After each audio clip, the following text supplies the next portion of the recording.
Hi everyone, I'm Dr. Vijay Kumar Singh and we are continuing with our live virtual classes for Board of Studies ICAI. The CA Intermediate course topic for discussion which we are continuing now is share capital and debentures under the paper number 2, corporate and other laws. Today's discussion we will begin with, and this is the first session of the 3-session series on the topic of share capital and debentures. This topic is a very important topic for all of you because a lot of questions, I have seen the previous year's questions. So a number of questions comes around this area. And it is a bit a technical area as well. So your attention will be required here. If you understand the basic concepts, it will become easier for you to follow the remaining detailed concepts or detailed area of law which is in operation as far as share capital and debentures are concerned. So would request your attention around that.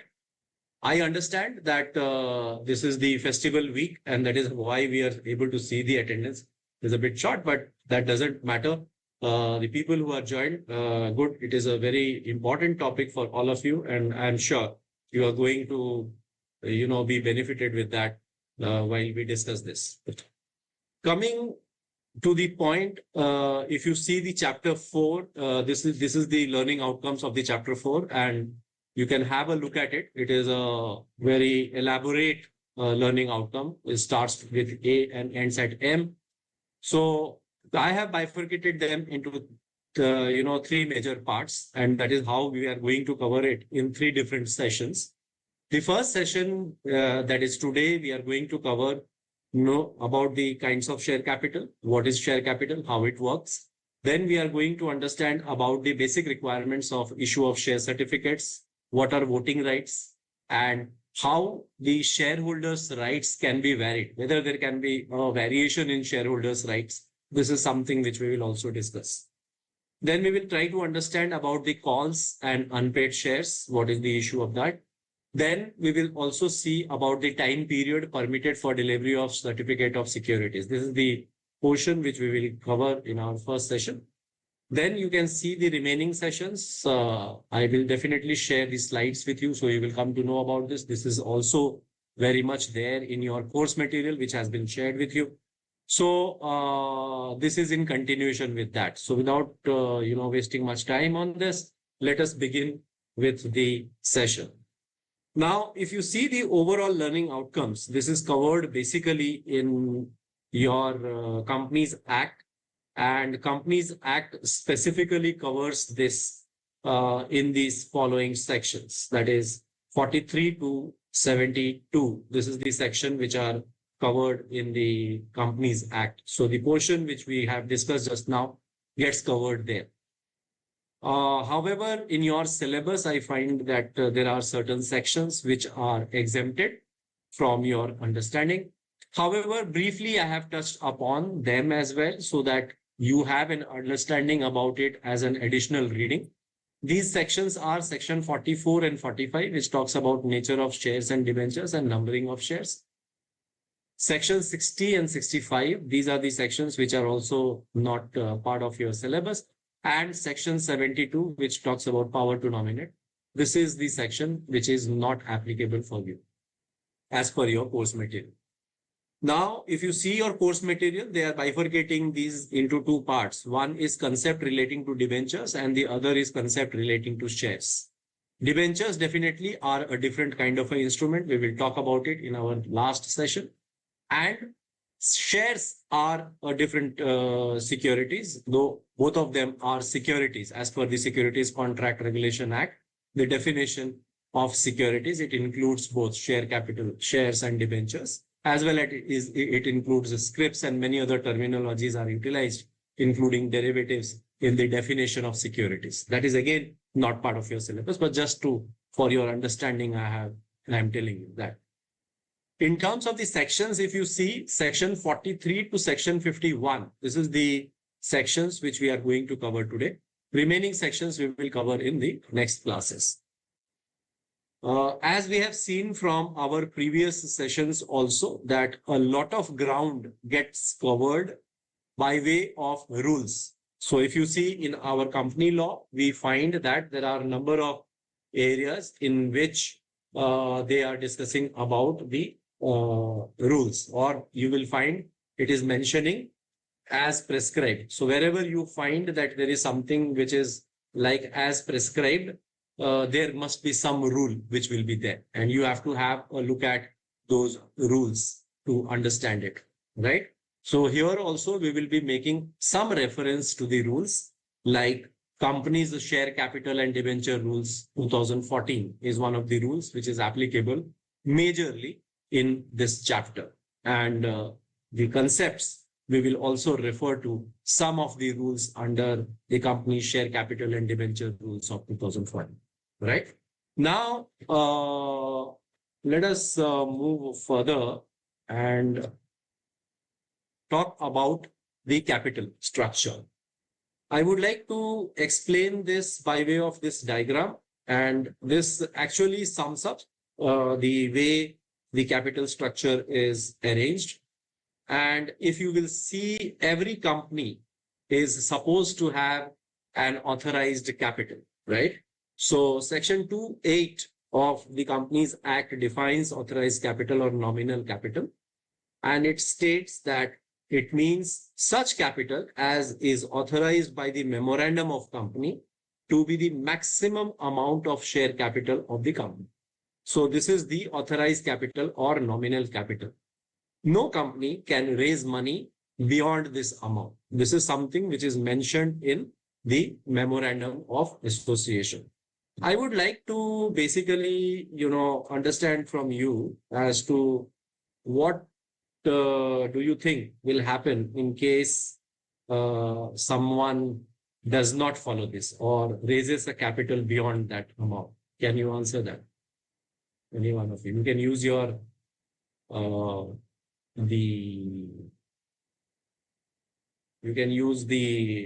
your portal, admin panel. You can use your portal, official portal, for your response, as well as I don't know whether the PowerPoint is enabled, your message is enabled or not. I think it is not enabled. You can send it to the portal, all your queries. What will happen? My question is, what will happen if a company raises the capital? They will be penalized. Option says yes, they will be penalized. That is one way of doing it. But what generally it will happen? They will be penalized for what?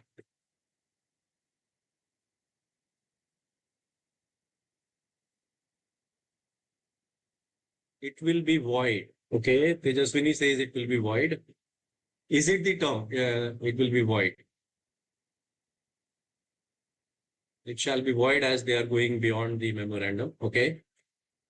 Void. Ultra vires. Yes, Sanatan, you are right. So it will be ultra vires. So, and it will be an ultra vires act, and ultra vires act has no legal sanctity. So it will be void. So point is that ultra vires, any amount which is raised beyond the authorized capital will become the ultra vires situation. Okay. So it will be ultra vires, that is beyond the MOA. And definitely there will be a punishment and penalty if someone does that, which is mentioned in number of sections, and we will talk about them subsequent. Right? So this is the outer periphery in which the company will be able to raise the capital. This can be any amount. There is no maximum limit for this, but there is a minimum requirement. So if you see 1956 Act, there was a minimum requirement in case of private company, public company, all these companies, there was a minimum requirement. For private company, it was 1 lakh. For public company, it was 5 lakhs. But for private company, this minimum requirement has been removed in 2013 law. And now you are having only the minimum requirement for two kinds of companies. That is one-person company, and the other one is public company. Is it clear? So this is the requirement which is there. In case of public company, you have to have a minimum capital, authorized capital of 5 lakh rupees, which you have to mention there. As well as for one-person company, it has to be 1 lakh, that has to be mentioned. For private company, this limit is not there. So a company can be incorporated without mentioning any capital. So that is something which is a thing which has been mentioned in the results. Now, if you see this requirement of paid up capital, we will talk about it in a while. I will explain you what is paid up capital. So from the authorized capital, we will go ahead and talk about the capital which is within the authorized capital. So maybe a company has an authorized capital of 500 crores, but it doesn't require 500 crores at the point in time when they commence the business. Then they raise only the capital which they require, right? And this is the capital which is referred to as a subscribed capital or capital which company subscribes for. This is the subscribed capital of a company. And as you can see in this picture, the orange circle is the subscribed capital, which is definitely within the blue circle, which is the authorized capital. So the remaining blue, which you are able to see in this case, will be available for the company to subscribe later on. Okay, so they can raise this much of capital later on. But at present, they have raised only the orange portion, and that is called the subscribed capital. Then you will see there is a concept which is called issued capital. So out of the issued capital, you will see that the amount which is paid, so this is the issued capital is an place where the company has issued this much of capital. That is called the issued capital. That is, let's say, for example, company comes up with an IPO. Then in that situation, that particular capital will be referred to as issued capital. Now, point is that at the area of issued capital, this is the portion where the company is raising the money from its shareholders. At this point, the company has an option to raise the whole money. That is, say, for example, if the face value of shares is rupees 10 and premium is 170 rupees or 160 rupees, then in that situation, this whole amount the company can raise at one go, or the company can raise them or ask them by different calls, or they can ask these money to be given in different tranches or different phases, right?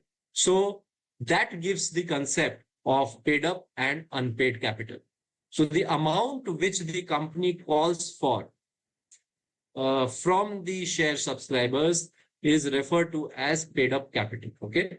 So many a times large institutional purchasers of shares may be only be partially paid for and will be accounted as called up share capital. The amount which company has already received, that is referred to as paid up share capital.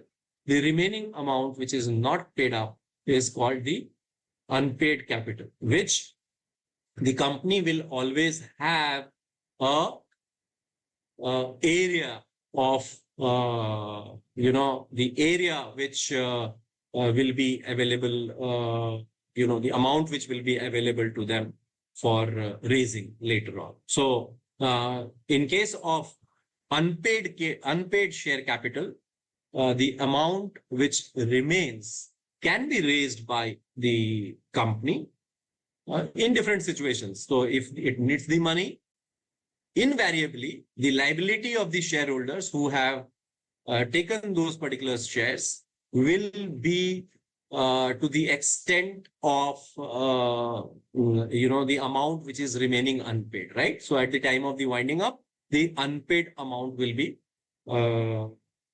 recovered from the shareholders who are holding that particular share. This is what will happen. And when the list of contributories will be prepared at the time of winding up, these people have to pay that unpaid amount. But generally, if you will see the recent IPOs or the raising of capital, these are all amounts are paid up. So generally, unpaid, call for shares rarely happens nowadays. So this is the provision in case of IPO. There is a question about subscribed and issued capital. So subscribed capital, see what happens is many a times the amount which is subscribed or open for subscription, everything is not raised. Everything may not be issued. So that is why there is a difference between subscribed and issued capital. Say, for example, somebody comes up with an IPO of 500 crores. Unless it is oversubscribed, so it may issue not 500 crores, but 470 crores.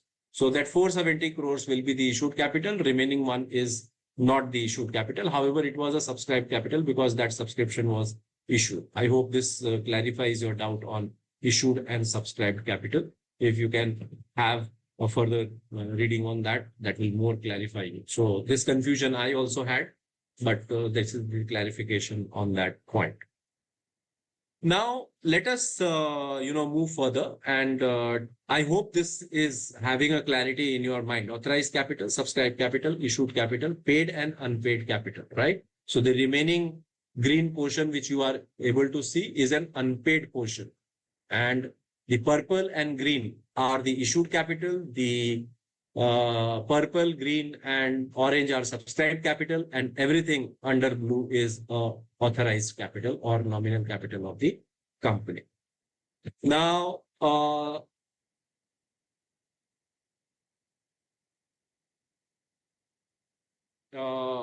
paid up capital. Okay, fine. I have got your points. Let us, when I open the floor for questions, you can ask me more questions on this particular slide. Okay, let us now move on the small text which is written down. For small companies, the amount of authorized capital is paid up capital is restricted. Okay, so you can see for paid up capital, it is not exceeding 2 crore, but it has now been increased. It is now 4 crore. So paid up capital should not exceed more than 4 crores, and turnover shall not exceed 440 crores. This is the restriction in case of the small companies. So you must be aware that there is a category of company which is referred to as a small companies. And in the cases of small companies, there are two restrictions. Either it is, it is basically the paid up capital. So paid up capital cannot be more than 4 crores. And in case of turnover, if you are calculating, it should not be more than 40 crores. This is the restriction. Gerald, I think this is decided by the company's, promoters, that how much money they require and what is their expansion plan. Overall, how much big their company would be. And in any case, if the memorandum mentions a particular amount of authorized capital, you can always change it, right? So you require a special resolution and change the MOA and increase the authorized capital. This is the only requirement. There is no restriction that you cannot raise the authorized capital subsequently, right? So that is why it is of not that great consequence. Okay.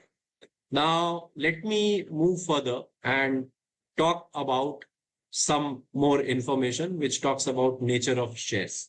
Though this is not part of your syllabus, but it will give you a bit of an understanding when we are discussing about this. This generally is required by the lawyers because they argue in the courts and they will argue on every letter, word, full stop, comma.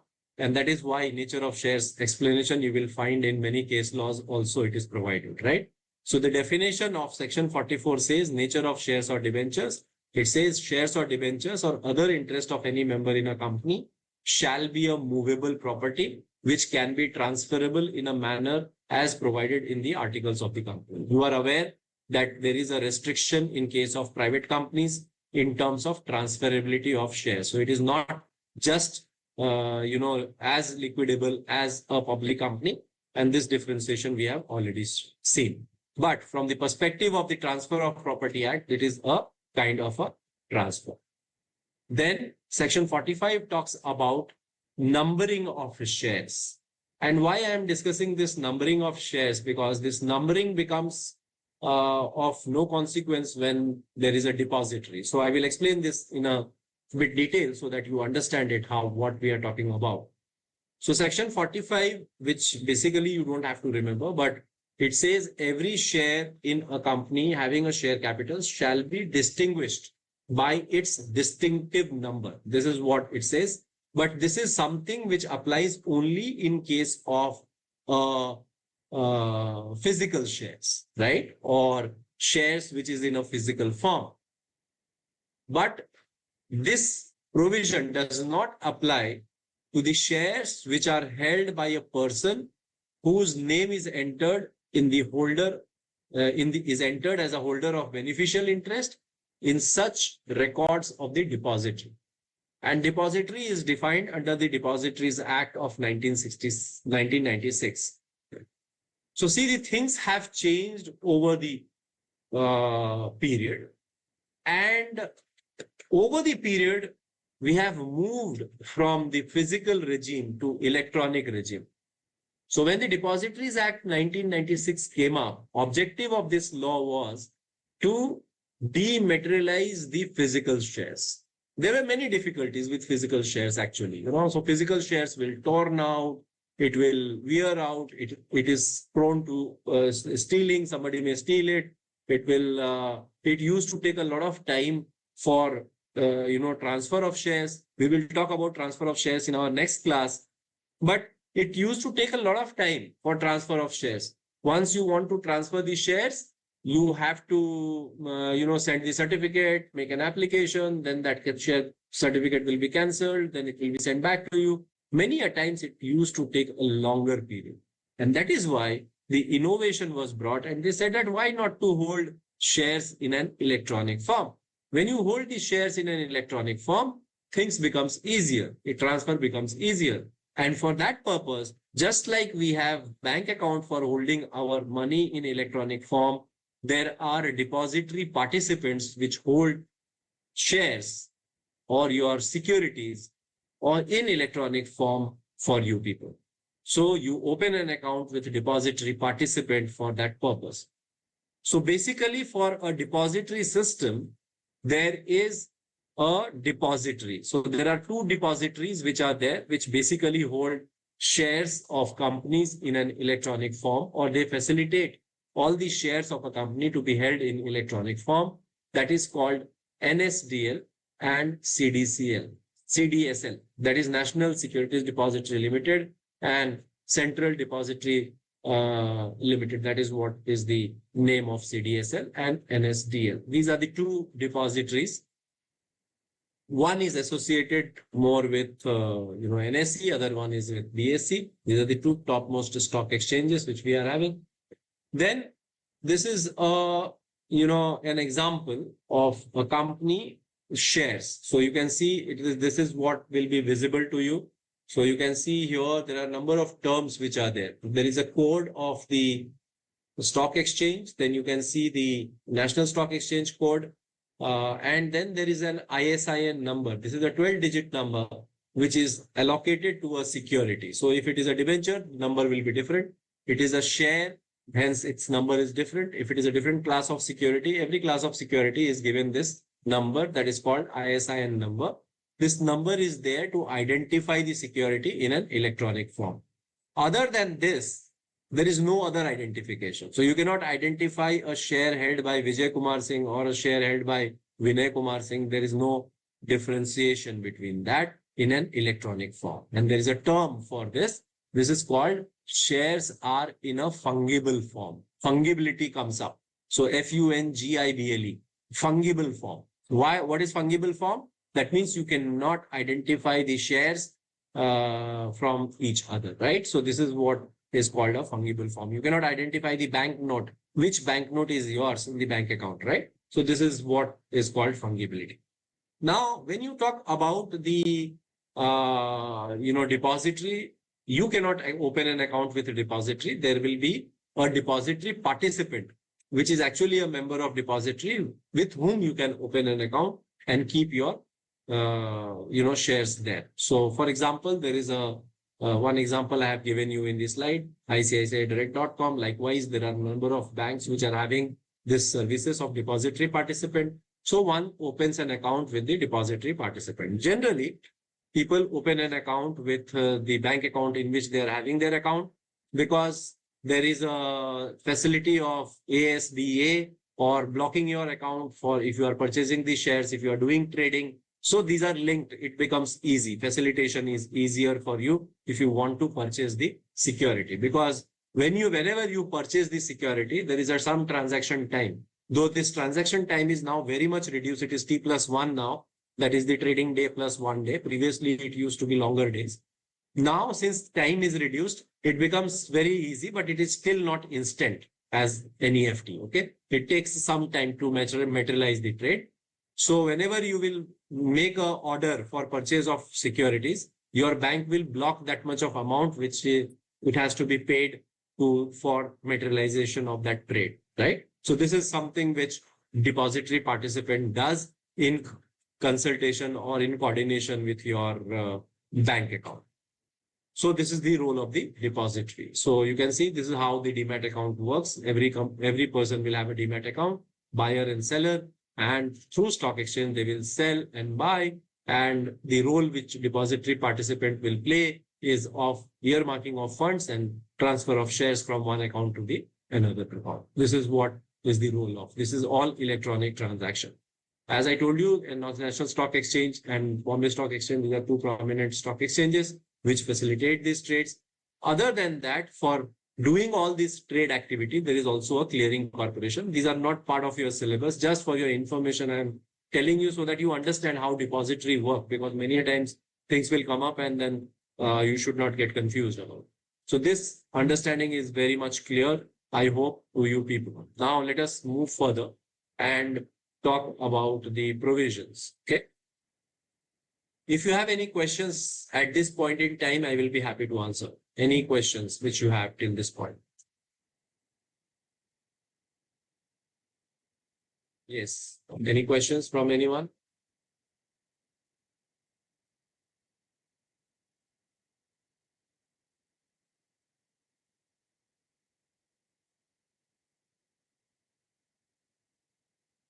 Okay. These are all brokers, Ritika. So Upstocks, Grow, these are all brokers, you know. So these are intermediaries basically. They are helping you to buy and sell. So they come within that layer itself. Many of them offer brokerage services also. Depository participant offers brokerage services also. Many a times it happens like that. Like for example, ICICIdirect.com. They also have the brokerage services, but you can always, you know, separately have a brokerage service. I hope that gives you clarity. Okay. Now let me move further and talk about mandatory dematerialization. This is part of your syllabus. So there are certain areas in which there is a requirement of mandatory requirement.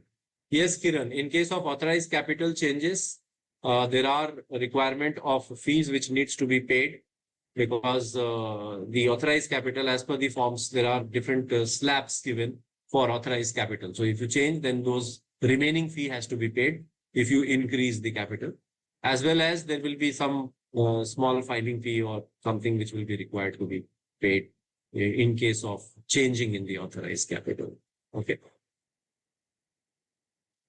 Right. Now let me move ahead and talk about mandatory dematerialization. In short, we call it DMAT, of unlisted securities. So Rule 9A of which rule? Of Companies Prospectus and Allotment of Securities Rules 2014 requires that every unlisted public company has to issue the securities in dematerialized form. And also they have to facilitate dematerialization of all its existing securities. For your information, all other listed companies anyways have to have a dematerialization done as per ICDR regulations. That is a separate regulations which are applicable to all listed companies. But all unlisted companies have also now to make a mandatory, dematerialization. This is by virtue of the efforts which has been taken by the government to, do ease of doing business. So you want that transactions should move online rather than keeping it physical.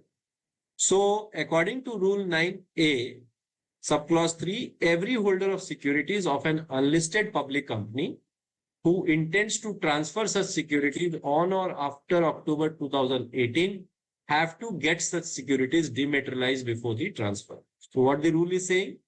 Rule is saying that if you want to transfer, say for example, you have a share certificate, then it is not necessary for you to get it dematerialized. But whenever you want to transfer it, then transfer will only get effectuated through an electronic mode. And that is why you need to get a dematerialization done of this shares, right?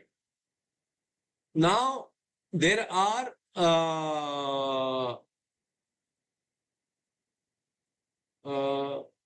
okay, Praveen, I have noted your suggestion. I hope what we will do is I will ask the tech support to what happens is the questions keeps popping in between, a lot of questions, and it loses the track. So note down your questions. I will ask the tech support to open the chat box for the duration when we are talking about questions and answers. Okay. So maybe after 15-20 minutes break, we will have not 15-20 minutes break, 15-20 minutes lecture. We can have a question answer session, and then again we will resume the session, and then again a question answer session. Like this, we will go ahead so that the flow also does not break, and we are able to substantially cover certain portion and I'll answer your questions also. I hope this works for you. Okay. Now, if we move, yes, Mr. Makwana, that's a good suggestion as well. Okay. Now, let us talk about this mandatory dematerialization in short. So, we have talked about this. Second point which is there is there are who subscribes to any securities of an unlisted company, whether by way of a private placement or bonus shares or rights offer, on or after second this shall ensure existing securities are held in dematerialized form. So this is the cutoff date, 2nd October 2018. After that, any shares dealt with by way of unlisted company in an unlisted company, whether you are purchasing a share of an unlisted company or you are transferring a share of an unlisted company, that has to be done in a dematerialized form. However, there are some exemptions given. So these exemptions are a Nidhi company, a government company, or a wholly owned subsidiary. These are the exemptions which does not require compliance with Rule 9A. So all unlisted companies except the companies which are mentioned here, that is a Nidhi, a government company, or a wholly owned subsidiary, does not require this dematerialization as of now, mandatory dematerialization. However, I will tell you that the governance of these companies are prone towards dematerialization, and they are encouraging their shareholders that, okay, fine, you get it dematerialized, your service becomes easy, everything becomes easier, right? Now, there is also a beneficial owner ID. So what is a beneficial owner ID? Beneficial, who is the beneficial owner, by the way, in this case? Yeah. For a security, say, for example, you hold shares of X company. Who is the beneficial owner in this situation? And who is the registered owner? This is a concept which is there under the company law. Who is the registered owner and who is the beneficial owner? Registered owner is basically the depository participant, because the depository participant you authorize, when you open an account, you authorize them to do transaction on your behalf, because as per Transfer of Property Act, only the registered owner can do the transactions. They should have title to transfer, isn't it? So Transfer of Property Act applies in those situations, and hence the registered owner is basically the depository or the depository participant. Okay. Whereas beneficial owner is the person who actually holds, So there are de facto and de jure. So there is a de jure holder of the shares is basically the depository, and de facto is the shareholder. So if there is a corporate action, say for example, dividend comes up, then who will get the dividend? Obviously, the shareholder will get it, and it has to be transferred. So this BO ID is a unique ID which actually helps the identification of that security, that share basically. So every share will have a separate BO ID, or sorry, every shareholder will have a separate BO ID, and their security will be dealt with or will be identified in the depositories record by way of BOID, right? So this is what is the beneficial owner concept. In terms of the nature of shares, as I told you before, this is not part of your syllabus, but still to understand it, you must understand that nature of shares is it is not a negotiable instrument by the okay. So negotiable instrument, it does not mean that you will endorse it and give it to someone and then it gets transferred. It doesn't happen like that. Okay, it is not a check. It is not a promissory note. So share is not a negotiable instrument. Then what is a share? So it is basically a choose in action. What do you mean by choose in action? Choose in action means that you are having a right, a bundle of rights in your hands, and whenever you want, you can exercise those particular rights, right? Including the right to sell that particular shares, including the right to vote in a meeting which is called for, right? So in India, basically shares are regarded as goods or movable property, as you saw from the definition. However, it cannot be disposed of like any other movable property. So you cannot sell it like a bicycle or a motorcycle, right? No, like a bicycle, not like a motorcycle. Motorcycle has got conditions. You cannot sell a motorcycle just like that, you know. So you have to first clear all your dues if there are any penalty and everything like that. Here, you have to comply with the articles of association if you want to sell the shares. So there is a mandatory requirement of adhering to the articles of association for transferring the shares. So share is not a negotiable instrument. In one of the case laws, Bacha F. Gulzar versus Commissioner of Income Tax, the court said a right to participate in profits made by a company while it is a going concern and declares a dividend and in the assets of a company when it is wound up is basically the nature of shares. So there are two things. One, whenever dividend will be declared, you will have a share. Second, you will have a right to vote in the meetings. Third, you will be liable whenever there will be a winding up, right? So this is something which is there. Fourth, you will also be eligible for any proceeds if it is remaining after winding up, right? So this is as a contributory, you will have that particular benefit. This is the in basic nature of shares, right? So this is the overall. Next, move on to shares and stocks. So many a times you will come across this term, concept, shares and stock, right? So if you see the definition of shares, or you want to see the definition of share, section 284 defines shares, and it says shares means a share in a company, in a share capital of a company, and it includes stock. So share basically includes a stock, but if you actually see the definition of the stock and share, there is some difference. And this difference is depicted by this particular picture. You can see this. So you can see here the pebbles which are lying outside, these are shares. And when they are kept in a jar, this is basically a stock, right? So I hope this picture or this example gives you an understanding between the difference between share and stock. So share are individual identifiable units, whereas a stock is a cumulative group of shares that is called stock. So stock represents the holder's part ownership in one or several companies, while shares refer to a single unit of ownership in a company. So you may have a stock in your demat account, right? If you have individual shares, that is, you must have a single share in your hand, like rupee note. But stock is together, right? So, for example, if X invests in stocks, it means that X has portfolio of shares across different companies, or same company also. It can be a stock, right? It is a together. But if X invests in shares, the key questions are shares of which company, how many shares. These are the things which will come into picture. So if you say a person owns 100 shares of ABC Inc. Now, if ABC Inc. has 1 lakh shares, it means X owns 0.1% of the company. This is the stock. Okay.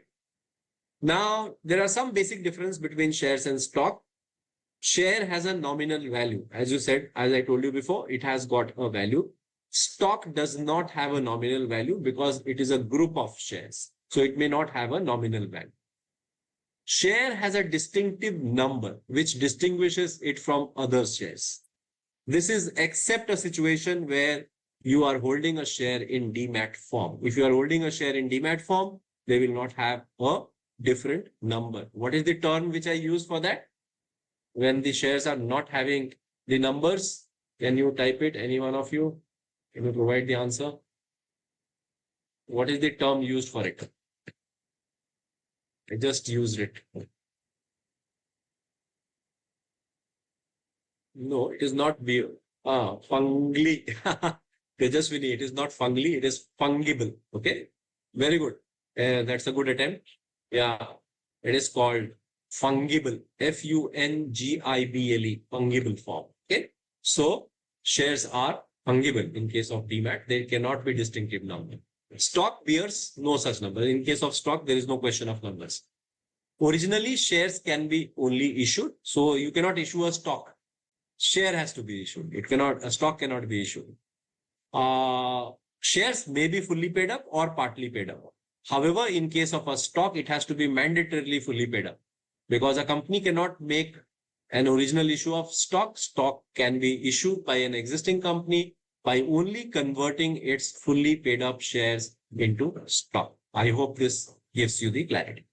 Last, a share cannot be transferred in fractions. So you have to transfer a shares. You cannot transfer a shares 0.5 shares or 0.6 shares. It has to be one share, has to be shared, transferred. Whereas in case of a stock, you can always transfer in fractions. I gave you an example above.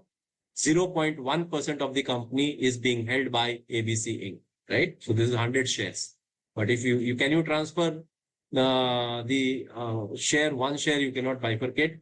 So it has to be always in numbers. So this is the term which has been told here, right?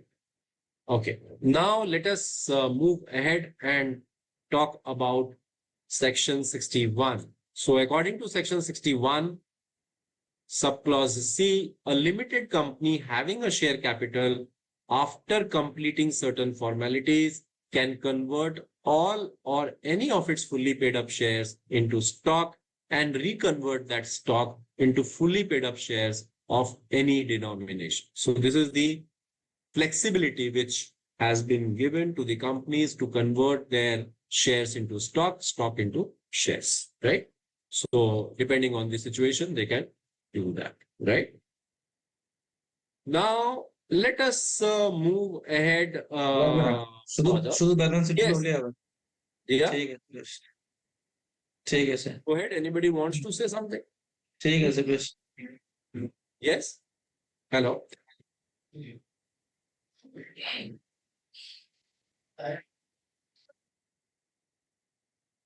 Okay, we will open the question answer, Shahid. Then we will, take your question. Okay. Right now, you can lower your hand. Now, let us move further and talk about. This is the screenshot of stock exchange where you are able to see the different terms which are mentioned about the share. So you can see here the share capital amount is mentioned, the traded volume is mentioned, market capitalization is mentioned. These are the terms. I would request you people that have some additional information around it. Okay, so try to read them, try to understand them. These terms are of importance, particularly for you people, because in your financial statements, you will come across these terms and you should be in a situation to answer them. What are they? They are not part of my syllabus, which I have to teach to you, but I would suggest that you should be aware about these terms, right? What is traded volume? What is traded value? What is the market capitalization? What is price band? What is adjusted P? All these things, all terminologies you should be aware about. I just wanted to show you this screenshot because I thought that it will be helpful. Please, and nowadays it is very easy. You can just search for the terms and try to understand it. If you have any specific question, you can ask me. Okay. But these are very important terms. And I again suggest you people to refer to Economic Times or maybe Business Standard, any business newspaper you should frequently read, because that will give you additional information and clarity on these concepts. So when you witness them or watch them again and again, probably that is going to be very helpful. Now let us move further and talk about give me a second. Yes. So now we are talking about share certificate. So share certificate is just like that. You can see in the right hand side, there is a share certificate. Previously, share certificate used to be given like this. Okay. It would used to have a unique number, serial number, as well as it will depict the shares, different shares which are there in the shares are mentioned very, very clearly there. Now, there is a intermediary by the name registrar and share transfer agent. So previously, company who will actually maintain the members register. So they will keep all the list or name of the shareholders there. And whenever there will be a transfer, that transfer gets recorded there. Whenever there will be a transmission, that will be getting recorded. These terms, we will talk about it in our next class. So nowadays, these services are done by an agency which is referred to as registrar and share transfer agent. So they basically outsource this. This is a SEBI intermediary. Specifically for listed companies, this is very useful. You must be watching this term share warrant, which is actually, striked. So under the company law 2013, the term share warrant has been removed. Previously, there used to be the concept of share warrant. Share warrant was nothing, just like it was kind of a promissory note. So it used to promise that when you present this document, you will get this much of shares. This is what was the valuation of that particular document. Now this term has been included in the definition itself of securities. So there is no requirement of a separate issuance of share warrant or the regulation for share warrant. These things have been removed under the Companies Act 2013. In 1956, this term used to be there, probably 114 or odd section covered this share warrant. Right?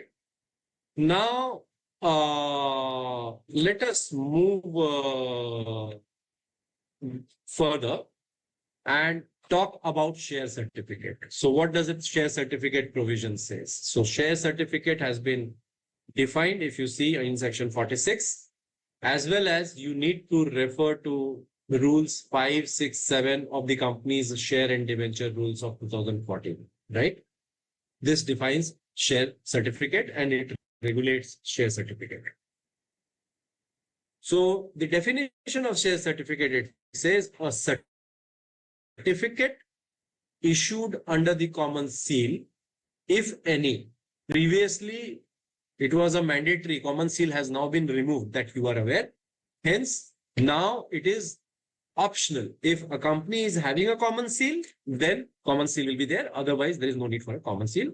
If any of the company, or signed by two directors or by a director and a company secretary, wherever the company has appointed a company secretary, specifying the shares held by any person shall be prima facie evidence of the title of the person to such shares. As I told you before, share is a movable property. So if you want to transfer these shares, you need to have title on that shares. And what this section says, this section is basically meaning that if you have a share certificate, that means it is an evidence that you own those shares.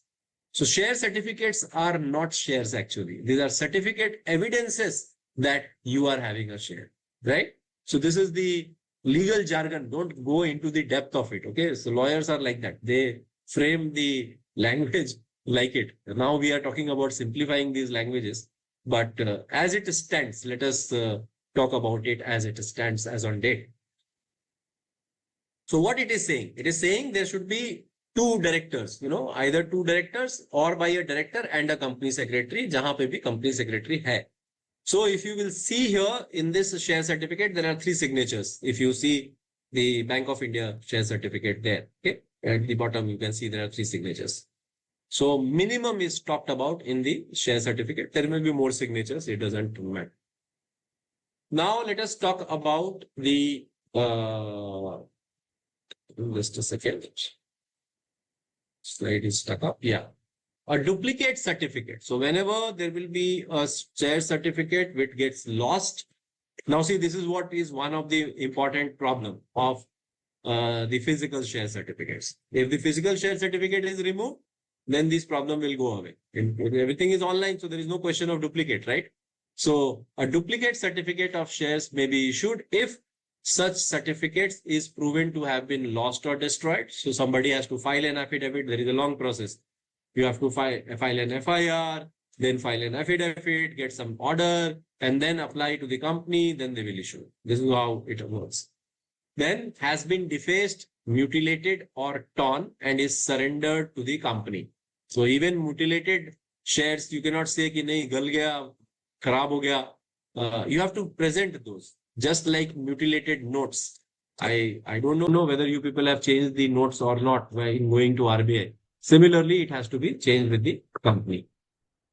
Then it says, notwithstanding anything contained in the articles of a company, the manner of issue of a certificate of shares or the duplicate thereof, the form of such certificates, the particulars to be entered in the register of members, and other matters shall be as may be prescribed. So it is basically saying that there will be a procedure which will be prescribed as per the articles of association.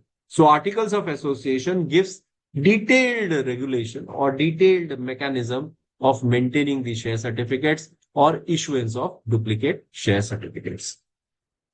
Now, in case of this, we have already discussed, in case where share is held in depository form, the record of the depository is the prima facie evidence of the interest of the beneficial owner. And who is the beneficial owner?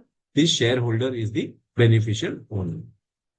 Then, if a company with the intent, and this is a penalty provision. So if a company which with intent to defraud issues a duplicate certificate of shares, the company shall be punishable with fine, which shall not be less than 5 times the face value of the shares involved in the issue of the duplicate certificate, but which may extend to 10 times the face value of such shares or rupees 10 crores, whichever is higher. And every officer of the company who is in default shall be liable for action under section 447, which talks about corporate frauds. So you can see the penalty is quite high, 10 times the face value of such shares or rupees 10 crores, whichever is higher. Now you see the provision, this provision of issuing duplicate shares is just like issuing duplicate currency notes. Because share has got a valuation, right? So it is just if you have a share certificate, you present it, you get that money. If you want to sell it, in case of public company, this is very much true. So there are a huge penalty in case of a wrong issuance of, or in case of malicious issuance of wrong share certificates. This is the format of a share certificate. If you see the rule, you will see this is how the share certificate format is mentioned there.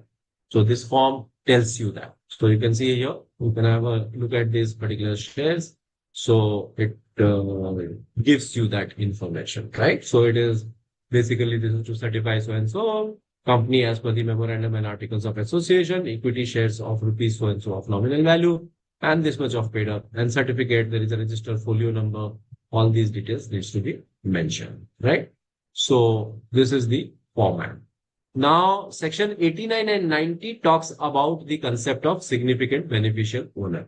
This again is not part of your the syllabus, but just try to understand it.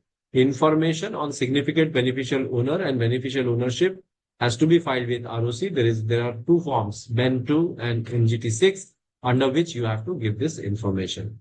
So, section 90 of the Companies Act addresses the identification of individuals who hold beneficial interest above 10% in a company, requiring companies to disclose the SBO details, that is significant beneficial owner details, The primary intent is to identify natural persons having ultimate beneficial ownership in a company. Indirect ownership is mandatory for becoming a SBO. So this is very important portion which has been mentioned in Section 90 of the Companies Act, which deals with significant beneficial ownership. But this is not part of your syllabus when you are looking at. Okay. Now, let me move further. And before I move to this, I would like to take questions here. So you can raise your hand and you can ask your questions. You will be enabled for asking the questions. Yes. Let us have questions, few questions before we break. I think 15 minutes we can devote to questions here. Yes, Shahid, go ahead. Good evening, sir. Yes. Sir, am I audible? Yes, audible. Please go ahead. Sir, in mandatory dematerialization of a security of unlisted company, there are exemption to Rule 9A. There are three companies, right, sir? Niji company, government company, and wholly Yes. owned subsidiary. Sir, I have Yes. a doubt on wholly owned subsidiary. Is it a wholly owned subsidiary of government company? No. It is talking about the overall wholly owned subsidiaries. Okay, sir. I'm Yeah. clear, sir. Thank you. Right. Right. Yes. Next. Bhavna. Good evening, sir. Yes, Bhavna. Sir, share warrant and share certificate both are same or different? They are different. Share warrant is not actually a share certificate. Share warrant entitles a person to get share certificate. Okay. It is a promise to give this much of shares. So whosoever presents that share warrant, he will get that shares. So it was a mechanism by which, they used to have negotiability of that instrument. That means, say, for example, I have a share warrant.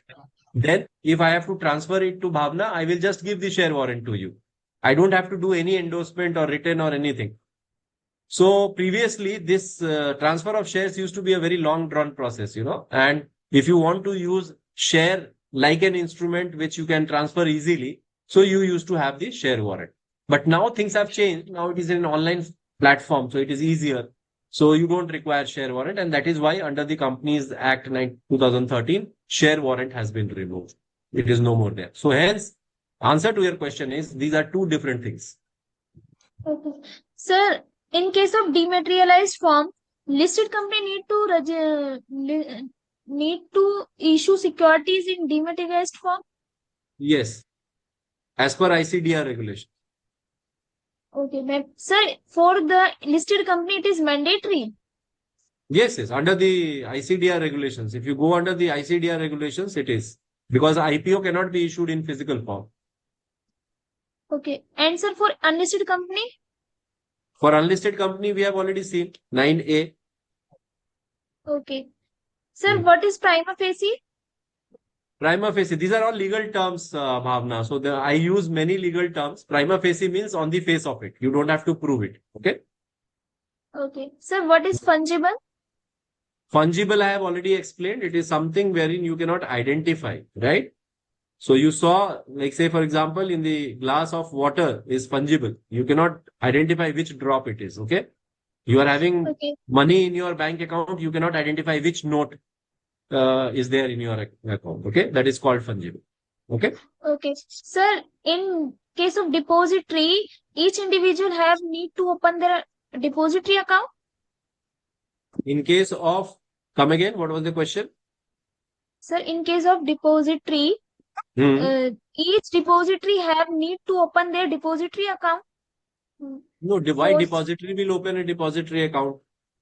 People have to open a depository account. The company has to, basically, it works like this. The companies have their registration with the depository as a company issuer, and the buyer and seller open their account with depository participant, and each depository participant is associated with one or the other depository.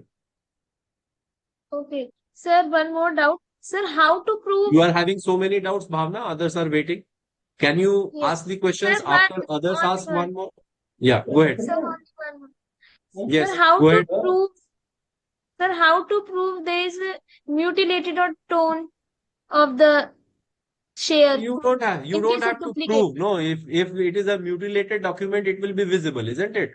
अगर कोई सड़ा गला certificate है तो दिखेगा सड़ा गला है, तो आपको एक एप्लीकेशन लिख के वो सड़ा गला सर्टिफिकेट लगा के भेजना होगा, वो चेंज करके देंगे, ऐसा हो। और सर अगर खो जाए तो ये कैसे प्रूफ होगा कि हम सच ही बोल रहे हैं कि ये सच में खो गया है? इसीलिए एफिडेविट देना होता है, और अगर आप झूठ बोल रहे होंगे बाद में सर्टिफिकेट मिलेगी तो आपको जेल होगी। अच्छा, okay sir, thank you sir. ठीक है जी, yes, right. B Sai Kiran, you can ask your question. Yeah. Sir, this dematerialization is not applicable or optional for private companies, sir, private limited companies. Private limited companies you are talking about. Yes, sir. So it is Whether it unlisted, is no? not applicable, private limited companies, sir. I'm not talking about unlisted public limited companies. That you have told already. I am asking about private limited companies. No, whether it is not not mandatory for applicable private or limited. No, it is not it is not mandatory for them. not mandatory or not applicable. No, applicable it is. See, point is that mandatory and applicable, these are two things, right? So if a private company wants that their share should be, in a dematerialized form, they can always apply. They can do it, sir. They're having option. They can do it, but there will be a restriction on transferability. No, they cannot trade it on stock exchange. Okay. But dematerialization option is there for private limited. Yeah, they can apply definitely, because if that facility is there, they again I will recheck, but as per my understanding, there is no restriction on not applying for dematerialization. Okay, thank you. Yeah. Sania. Good evening, sir. Yes, Sania. Sir, as per Rule 9A, it was there who intends to transfer shares on or after 2 October 2018. Sir, Right. they needs to get their shares dematerialized. Sir, if any company gets incorporated after this date, then it is mandatory for them to have their share in dematerialized form, sir? Not initially, unless they go for, unless they go for the IPO or raising the capital. That is what I understand your question. What you are saying basically is that if somebody is opening a company initially, right? So that will be in a Yes, physical sir. form only, no, initially. Sir, they need to apply. What? In a public company you are talking about? Yes, sir, in public company. In public company, yes. After that, they have to apply for the dematerialization, and then thereafter their share will be in the electronic form. That is Okay, part of sir. the process. Nowadays, just like your DIN number and all those things, this is also a compliance. So they have to do that. Okay, sir. Okay. Yeah. Next, anybody having any question? Hardik, go ahead.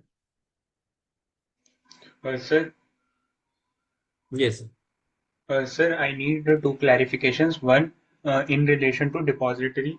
Sir, the beneficial owner in a depository is the registered person who has taken the share, and the registered person is the depository participant. Yes. Correct, sir? Yeah.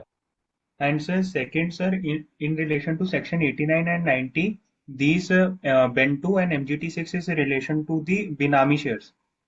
Yes, definitely. That particular section has been brought up because to control Binami shares, because there were a number of people who were holding shares on behalf of somebody else. So now there is a requirement. You cannot hold shares on behalf of anybody else.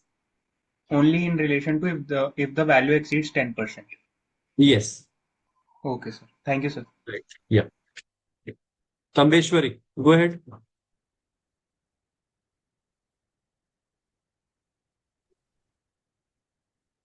Okay. Next. Tiwari ji, Vedant Tiwari. Hello, sir. Good evening. Yes. Good evening. So I have a doubt in, is there any difference between BSE and NSDL? Yes, there is a difference. These are two different depositories, just like BSE and NSE. Okay, sir. Thank you. Yeah. Sir, Any more questions? Yes, go ahead. Sir, register owner and beneficiary owner, sir, I don't understand. Okay, so registered owner, beneficial owner is basically a concept. If you are seeing this particular picture, in this there is NSDL, CDSL and ICICI Direct.com, right? And you are able to see here at the bottom buyer and seller. Okay. So buyer, if buyer wants to purchase a share and seller wants to sell the shares, if they want to do that transaction, they have to do the transaction as per the Transfer of Property Act. They have to transfer it by way of a document, isn't it? But now their electronic shares is not held by them. This is actually held by the depository. So depository must be authorized to legally do that transaction. That is why in the register of company, the name of depository is mentioned. That yes, this is the depository participant with whom the share is actually listed. So on your behalf, the registered owner will do the transaction because for law it requires the registered owner, right? But who is the beneficial owner of that? If any, say for example, dividend comes, it will go to whom? It will go to the buyer or it will go to the person who is holding the share. So that is why the person is called a beneficial owner. This is one part. Second part is right now Hardik pointed out with reference to the Benami transactions. So there are a lot of people who will be holding shares on behalf of someone else. So to curtail that, there is a situation where there is a provision under 90 which provides basically about the beneficial owner. Right? I hope this clarifies the point. Okay? Yeah. Sai Kiran. Go ahead. Sir, this significant beneficial owner means a person who is representing partnership firm firm is holding shares, limited company is holding shares, whether they will come under significant beneficial owners or not, sir, some other person. 10% is the amount which is mentioned there. He will become the significant beneficial owner. But a person representing partnership firm, a person representing limited yes, company. It will cover everything because I don't think there is a restriction there.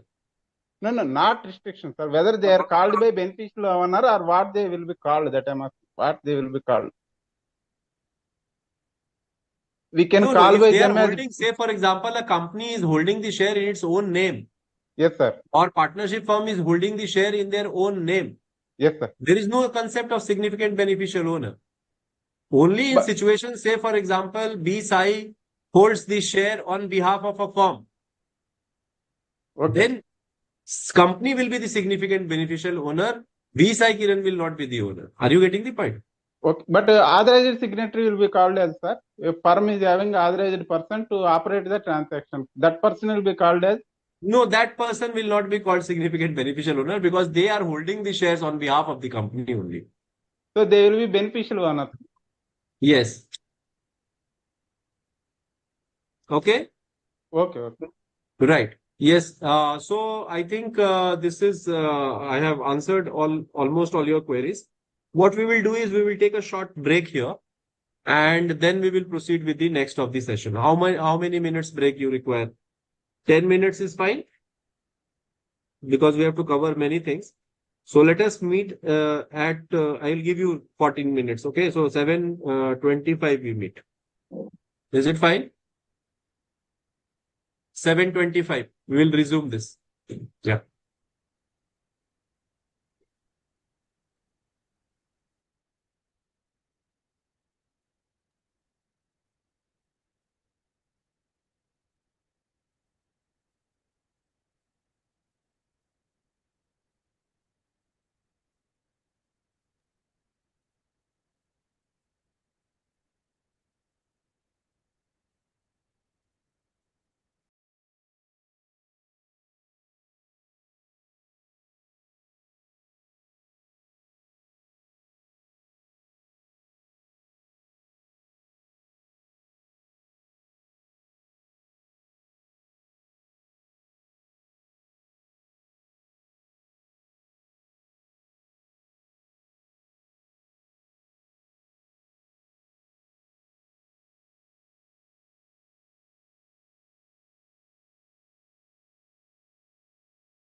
Hi everyone, welcome back. Welcome to the session after the break. And now we will continue with the discussion. I was just following your chat box there in the portal. And thank you, Vaishnavi, for giving that update. September 30th, 2024. Yes, you are right. There is a notification by the ministry which mandates now for the private companies also to dematerialize their share. And the deadline then was provided September 30th, 2024, by which so now every class of companies are required to dematerialize their shares. And as I told you before, that objective is basically that everything goes online and you don't have to, maintain these certificates. Some questions are there from the students that whether there is a requirement to maintain both. No, there is no. There can be only one form of the certificate. So in dematerialization also, dematerialization can only be effectuated after cancelling the physical certificate. So this is what was the requirement before. But now we are progressing and more there is a dematerialization which is happening, including the private companies, except the small companies. The small companies are exempted now, but not other companies. Now let me move further with our presentation and talk about the other concept. And the major concept which we are discussing now is the types of shares, or you can say kinds of shares. I hope you recollect this diagram. This is the diagram in your course material, section 43, kinds of share capital. And as you are able to see here, the kinds of share capital has been mentioned. There are two major kinds of share capital. One is the equity share capital, and the other one is referred to as preferential share capital or preference share capital. As the name suggests, equity share capital is equity in nature, they have voting rights, or they can be also with differential rights, okay, as to dividend, voting, or otherwise. We will talk about the equity shares which are issued by way of giving differential rights, and that discussion we will have. Preferential shares are by its own nature carries preferential right. Okay. So what are the preferential right? This preferential right is with regard to the payment of dividend and repayment of capital at the time of the winding up. This is the requirement of the preferential share capital. So in a way, if you look at the objective of preferential share capital is that the investors who want to invest in equity, but they at the same time, they don't want too much of a risk. Or you can go other way around, that the people who want to give credit to the company, but also wants to have some stake in the decision making of the company, they prefer preferential share capital, right? So it is very important distinction, and it has got certain legal ramifications. As per section 43, we will talk about it. One of the important things which you are able to see in this picture is that the equity share and preferential share have different stages in the waterfall.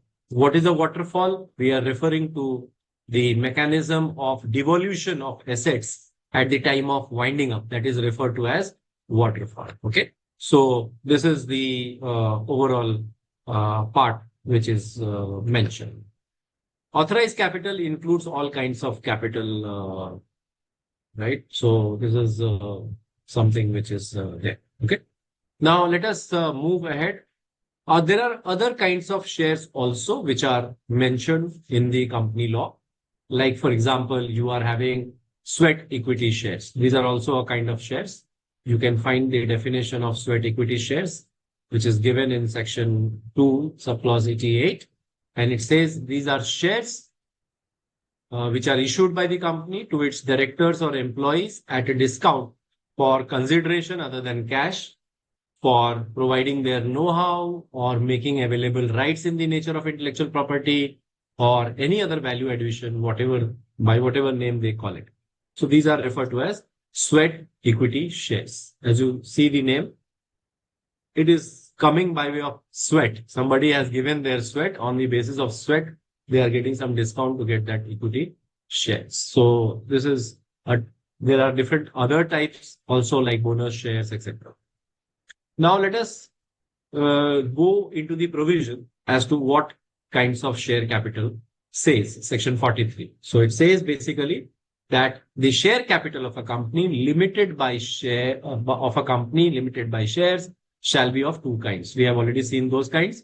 One is equity share capital, and this is further bifurcated with voting rights or with differential rights as to dividends, voting, or otherwise in accordance with the rules. We will talk about these rules in a while. Then second is preference share capital. And this preference share capital is done provided that nothing contained in this act shall affect the rights of the preference shareholder who are entitled to participate in the proceeds of winding up before the commencement of this particular act. So this is preferential share capital has got preference, but they also have right to participate in the proceeds of the winding, right? So they will get their preferential right. After that, if something remains, they can also share that amount depending upon the, the arrangement or the what amount remains. There is an explanation and it defines equity share capital with reference to company limited by shares, mean all share capital, which is not preference share capital. So there is a difference between authorized capital and equity share capital and preference share capital. Authorized capital will include both these. Now let us talk about preferential share capital.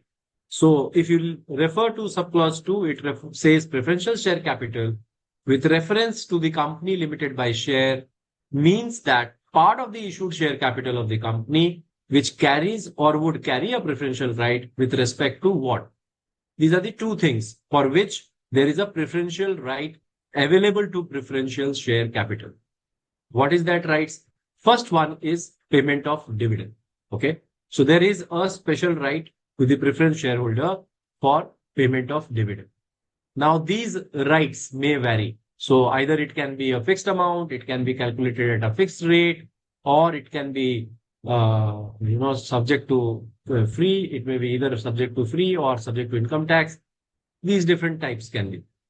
Second is repayment in case of winding up. So whenever there will be a winding up, repayment of capital of the amount of share capital paid up or deemed to have been paid up, whether or not there is a preferential right to payment of any fixed premium, premium on fixed scale, specified in memorandum or articles of the company. So this is the preference share capital. So these are the two different clauses. Third point which is talked about is capital shall be deemed to be preference capital. So there are situations in which capital will be referred to as preference share capital, irrespective of the fact that the person who is, having that in respect of dividend, in addition to preferential rights to the amount specified in subclause A, right to participate whether fully or limited. So it basically this clause are mentioning the right of the preferential shareholder at the time of the winding up also. So preferential shareholder will have that particular right of taking the proceeds also. If something remains towards the end, then preferential shareholders would have the right to get that proceeds also, right? So that is the benefit of being a preferential shareholder. They rank higher in terms of the waterfall than the equity shareholders. And at the same time, they also have a right to get the proceeds if something remains at the time of the winding. There are different types of preferential shareholders, which you will have a look at. So if you see here, these are the different types of preference shares. They can be differentiated on the basis of the dividend payout, on the basis of their convertibility, and on the basis of redeemability. These are three things. One is on the basis of dividend, how it will be paid. So either it can be cumulative, it can be non-cumulative, or it can be participatory. Cumulative basically means that they will have a dividend which will get cumulatively towards the end when it gets redeemed. Non-cumulative will be a situation when every year there will be some payment which will be made. Participatory is a situation where they get to participate in the meetings and vote. This is called participatory. there can be preferential shares on the basis of convertibility. So there is a preferential share which is convertible, and there may be inconvertible shares also, which is not convertible. Convertible, which can be mandatory convertible or optionally convertible. So preference shareholders may have an optional preferential shares which they may convert it, or there may be a mandatory convertible. There may be convertible on the basis of partially or fully also. So a share may be partially convertible or fully convertible preferential shares into an equity shares I'm talking about. Then there may be preference shares which are inconvertible. So they cannot be converted into any other security. It has to be preference shares, right? Now, on the basis of redeemability, there can be irredeemable shares and there can be redeemable shares, but there cannot be any irredeemable shares. This is just for a difference it is given here. Now, there is no redeemability. There is no irredeemable shares. Every preferential share is in the nature of redeemable. What do you mean by redeemable? Redeemable is a situation wherein you redeem the preference shares and take your money, or you get the equity shares on behalf of the preference share. This is what is called redeemable. As I told you before, preferential shares are not actually given to people who are there to, participate as equity owners. They are given to the investors, in fact, like venture capitalists, or maybe people who are interested in your company they want to invest it, but they don't want to give you a loan. They want to have a control in your board, or maybe they want to have a control in your AGMs. So in that particular situation, they want that equity rights should be given. Some preferential rights on dividend should be given to them. And that is why they take preference shares. So they have given a kind of what you can say, investment also. At the same time, they are having a right to participate in your account, depending on that what nature of preference share it is. Rule 9 and 10 of companies share capital and debenture rules talks about preferential share. So you need to refer to these rules. Section 55 says that no company limited by shares shall, after commencement of this act, issue any preference shares which are irredeemable, as I told you before. So now shares cannot be irredeemable. Preference shares has to be redeemable, mandatory. Right?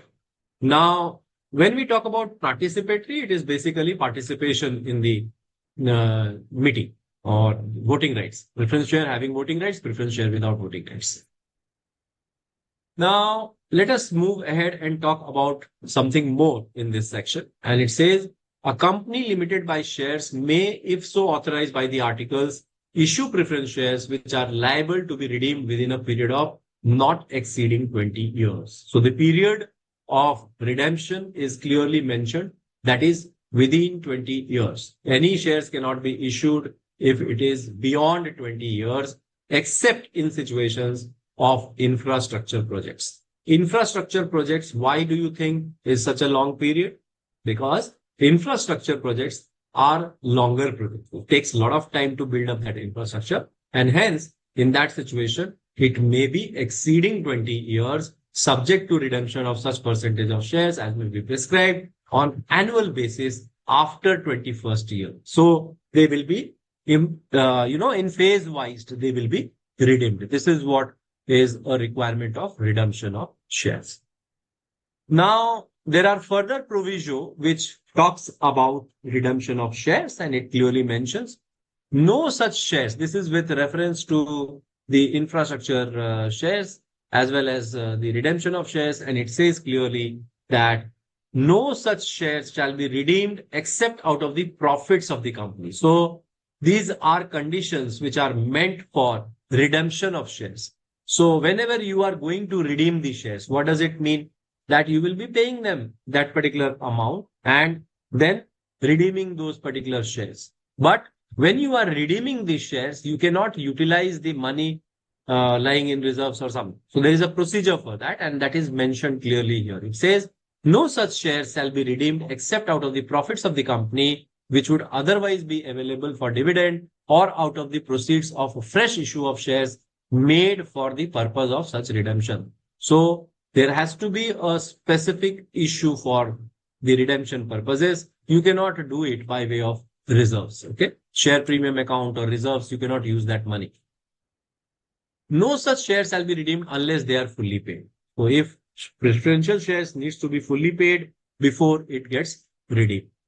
Where such shares are proposed to be redeemed out of the profits of the company, there shall, out of such profits, be transferred a sum equal to the nominal amount of the shares to be redeemed to a reserve that is called capital redemption reserve account. So, whenever a preferential share is issued, there is a requirement to open up a capital redemption reserve account, which will have money whenever redemption will come up. That money needs to go there, right? So this provision is made for capital redemption reserve account in case of issuance of preferential shares.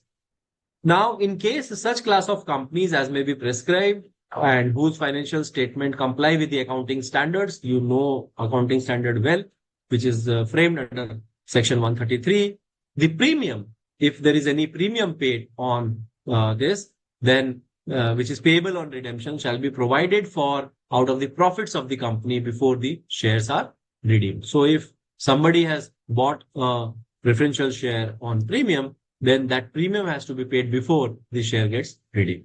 Provided also that premium, if any, payable on redemption of any preference shares issued on or before commencement of this act, that has to be done by out of the profits or out of the company's securities premium account before such shares are redeemed. So, see, you can see here that elaborate provisions have been made for making the payment on redemption. Okay. There are different kinds of preference shares as we have seen before. As I told you that this is a kind of a privilege of investors. Company has to give because otherwise a lot of investment may not come. Different companies have different reasons for issuance of preference shares. In case not falling under subclause 1 above, the premium, if any, payable on redemption shall be provided out of the profits of the company or out of the company's securities premium account before such shares are redeemed. This is what is the requirement of redemption. Now, there is further point on preference shares. So it clearly says that in situations, there may be situations where company is not able to pay the dividend on the preference shares, or they are not in a position to redeem any preference shares. Then in that particular situations, there is a requirement of converting these particular shares into equity shares. And whenever you are going to do that, there you have to take permission of the 3/4 value of such preference shares, and that has to be done with the approval of the National Company Law Tribunal, right? And here the redeemable preference shares equal to the amount due, may be further issued, including the dividend thereon in respect of unredeemed preference shares. It is not conversion on equity, I'm sorry. It is basically further issue of redemption shares. So it is further issued again for a period, right? So unredeemed preference shares shall be deemed to have been redeemed. So 20 years period is there, right? So if you are not able to redeem it or you are not able to pay the dividend, then you will again reissue it so that the period again starts. But whenever you are doing that, you need to have consent of 3/4 of people or preferential shareholders in value. Now, if tribunal is, while giving the order, will, order that redemption has to be done forthwith, and people who have not consented to the redemption has to be done immediately. So there may be people, 3/4, like say, for example, there are 10% of people who don't agree of the preferential shareholder, then those people have to be given their money back out of the amount which we have discussed before. Now, there are further explanation to this, and it says, for removal of doubt, it is hereby clarified that issue of further redeemable preference share or the redemption of preference share under this section shall not be deemed to be an increase or, as the case may be, a reduction in share capital of the company.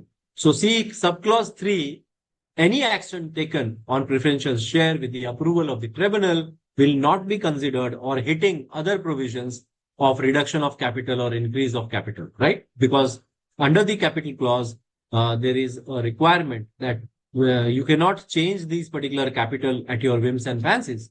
there is a requirement of doing it as per the procedure, because capital is very, very important component of a company. And as per the memorandum of association, it is a very important clause as well.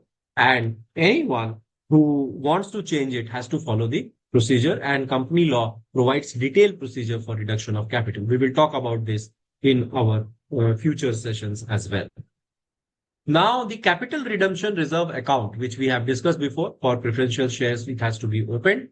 Notwithstanding anything in this section be applied by a company in paying up unissued shares of the company to be issued to the members of the company as fully paid bonus shares. So this is the application of capital redemption account. So capital redemption account we saw can be utilized for paying the dividends, can be utilized for paying, redeeming the shares. And thirdly, it can be also utilized for paying bonus shares. Now, if you see infrastructure projects, if you want to have a look at it, Schedule 6, it defines infrastructure projects, and there is a long list of infrastructure projects. It talks about ports, it talks about railways, many. It is a long list. It is a very interesting list to look at.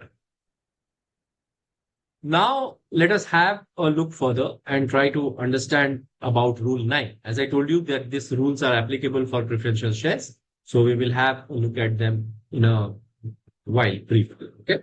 So it says a company having share capital may, if so authorized by its articles, issue preference shares subject to the following conditions. So these are the conditions which are applicable for issuance of preference shares. First, the issue of such shares has to be authorized by passing a special resolution in general meeting of the company. Okay. Second, the company at the time of such issue of preference shares must not be having any default in redemption of preference shares, either before or after commencement of the act, or in payment of dividend due to any preference shares. Because if you are defaulting on these, you lose the right to issue further preference share. आप defraud नहीं कर सकते लोगों को, पैसा ले लिया, पैसा नहीं दिया, then that becomes a problematic situation. When a company is issuing preference share, it has to, in their resolution, mention certain particulars about the issue. Okay. Which are there?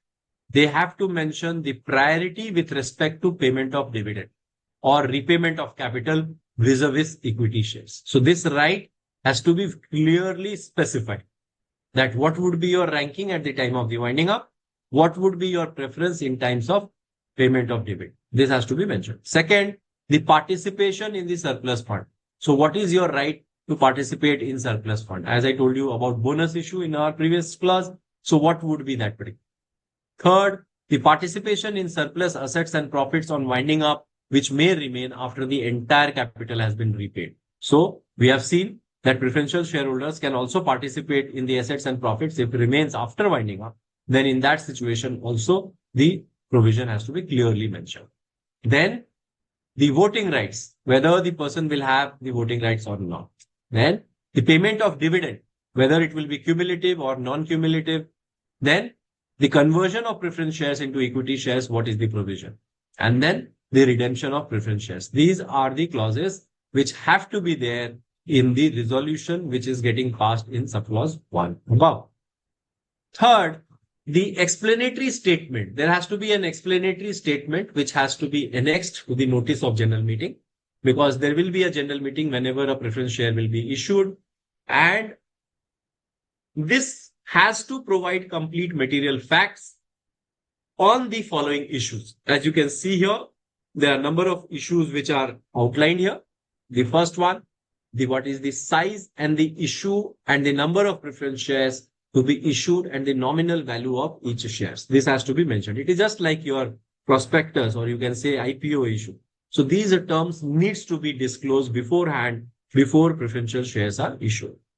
Nature of such shares, whether it is cumulative, non-cumulative, participating or non-participating, whether it is convertible or non-convertible.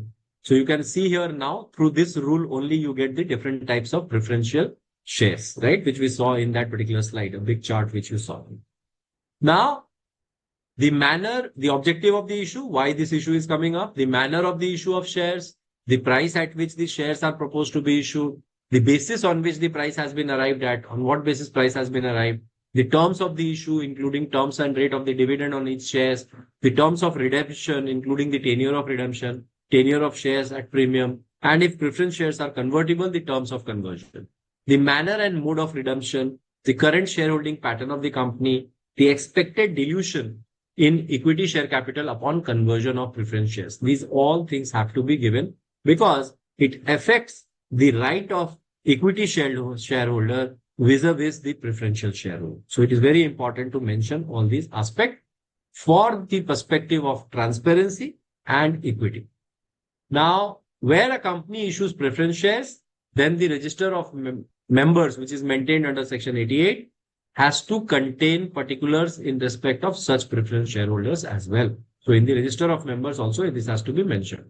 A company which is intending to list its preference shares on a recognized stock exchange has to issue that particular shares in accordance with the regulations made by the SEBI. So SEBI also has regulations of issuance of preference shares. At present, it is not part of your syllabus. Probably in your advance, you will be studying something relating to securities market. There you will see these regulations in detail. For listed companies, there is a different regulations which applies in addition to the present provision. A company may redeem its preference shares only on the terms on which they were issued or as varied after due approval of preference shareholders. We have already seen Section 48. And in terms of that, 3/4 of the agreement has to be there, which we have seen there, right? Preference share may be redeemed. Redemption can happen on three options, okay? First, the company may redeem it at the fixed time or on happening of a particular event. So it can be contingent upon an event also. Any time at the company's option. Company at any time asks the preferential shareholders that, okay, fine, now you redeem or we are ready to pay you the amount. Just take your money. Third, any time at the shareholder's option. Shareholder also can redeem unless it is a fixed time issue. If it is a fixed time, then they cannot redeem it beforehand. Okay. So this is how this thing will work. Now, subclause 10, rule 10 says issues and redemption of preference share by company in infrastructure projects. As I told you before, infrastructure projects, it goes beyond 20, right? So generally the preference share would be redeemed within 20 years, but a company engaged in setting up and dealing with infrastructure project may issue preference shares for a period exceeding 20 years, but not exceeding 30 years. Maximum limit for infrastructure project is 30 years, subject to the redemption of a minimum 10% of such preference shares per year from the 2015. So every 10 years, every year, there will be a redemption of 10% of such preference shares. Someone's mic is on. You can just switch off your mic, please. Okay. So this is how the rule 9 and 10 works in case of preferential shares. So let us take one example of understanding this. So under the company law, when a company redeems its preference share, it has two primary options of redemption. Okay. One is out of the profits. So the company can use its profits, specifically the distributable profits, to redeem the shares. Second, fresh issue of shares. So company can issue new shares, equity or preference, to raise funds for redemption. These are the two methods or two modes by which it can happen. For example, ABC Limited has issued 10,000 preference shares with a face value of 100 each, redeemable after 5 years. Okay. Now the total amount required for redemption is 100,000. Okay. I think it is 10 lakhs. And at the time of redemption, ABC has the following two options. Either it can, do it from the profits. The company can use these profits to redeem the preference shares. However, as per the Companies Act, the company must transfer an amount equal to the nominal value of the shares being redeemed, in this case to the capital redemption reserve. So they have to transfer this amount to capital redemption reserve. From there, it will be redeemed, which is a non-distributable reserve. This ensures that company's overall capital base remains intact after the redemption. What is the process?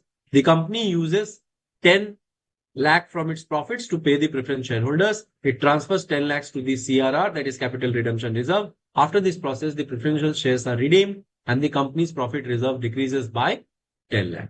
But the capital base remains unchanged due to the creation of the CRR. This is the requirement of capital redemption reserve creation. What is the second option? Second option is to issue a fresh issue. So instead of using profits, they decide, okay, fine, we will issue new equity shares of 10,000 new equity shares of 100 each to raise 10 lakh rupees, which will be used to redeem the preference shares. Here, what you do, you will issue 10,000 equity shares, raising 10 lakh in cash, and then company uses this 10 lakh to pay off the preferential shareholder. In this scenario, the company's total capital remains unchanged. The preference shares worth rupees 10 lakh are redeemed, reducing the liability of preference shares, but at the same time, the company issues new equity shares, maintaining the overall capital base of 10 lakh. So there is no requirement of change.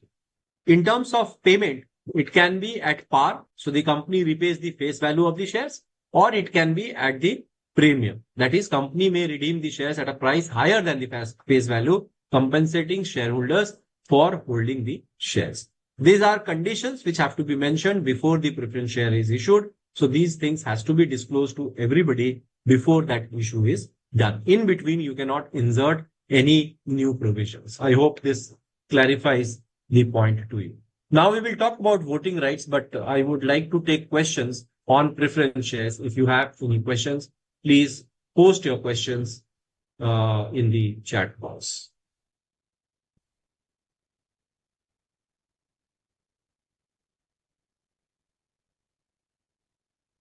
Or you can use your mic as well. I will enable you. Hardik, yes, you have a question. Go ahead. Sir, I just want to know the uses of CRR. There are three uses, sir: bonus, dividend, and payment of preference. Yes. So, sir, we can give dividend out of CRR, no? Yes, definitely. See, a purpose is that only. But, sir, you cannot use CRR for any other purposes other than preference shares. But, sir, it is not a distributable profit. Yes, sir. It is not a distributable profit. So, sir, then why we can? Then how come we can use it for distributing dividend? No, dividend for only preference shareholders. Dividend for preference shareholder, bonus for any shares? No, bonus for only preferential shareholders. So anything which you use from capital redemption account is for preferential shares. Only preferential shares. Okay. Yes. Okay, sir. Thank you, sir. So that it does not affect your own capital, okay? The main capital of the company. Right. Yes. Any further questions? Okay. If there are no questions, we will move ahead. Okay. Now we will talk about voting rights. So all shares are bundle of rights, as I told you. And one of the important thing is voting rights. What is voting rights? Let us have a look at this. These are the voting rights. Voting rights may be bifurcated as per preference shares and equity shares. So preference shares will have a voting right in proportion of the paid up capital. They will have the right. They will have also the right of voting at the time when dividend is not paid for 2 years or more. They will have a right to vote in any meeting, irrespective of this. They will have a right to directly, whenever there is some decision which is taken in the meeting which affects their interests. And definitely, if the company is being wound up in those decisions, they will have a right to vote. Now let us come down to equity shareholders. Equity shareholders have a right to vote on every resolution which is placed before the company. Right? There are two kinds of voting rights. As you see, one is a normal voting right, which is in proportion of the paid up capital. You must be aware voting rights are in proportion to the capital you have invested. So it is proportionate. If you have 100 shares, you have right of 100. If you have 20 shares, you have right of 20. Now, equity shares may also be issued with differential rights. And for that, there are provisions which are generally mentioned in the articles or terms of the issue. Articles of association must have provision relating to differential equity shareholders or equity voting rights. We will talk about this. Voting right has been defined. Voting right is defined in section 2 subclause 93, and it says voting right means the right of a member of a company to vote in any meeting of the company or by means of postal ballot. This is what is the definition of voting rights. So voting right does not include a physical voting, but it also includes the voting by postal ballot. Now, if we see and have a look at the provision, that is section 47, it basically says subject to the provisions of section 43 and subsection 2 of section 50 and subsection of 188. These are the different provisions which we have discussed. Every member of a company limited by shares and holding equity share capital therein shall have a right to vote on every resolution placed before the company. This we have seen. His voting right on a poll shall be proportion to his shares in the paid up equity share capital of the company. Every member of the company limited by shares and holding any preference share therein shall in respect of such capital have a right to vote only on resolutions placed before the company which directly affect the rights attached to his preference shares. So they then don't get a general voting right. This is the difference between preference and equity shareholders. Any resolution for the winding up of the company or for repayment or reduction of its equity or preference share capital and his voting right on a poll shall be in proportion to his share in paid up preference share capital of the company. Provided that the proportion of voting rights of equity shareholders to the voting rights of preference shareholders shall be in the same proportion as the paid up capital in respect of equity shares bears to the paid up capital in respect of preference share. So ratio will be same.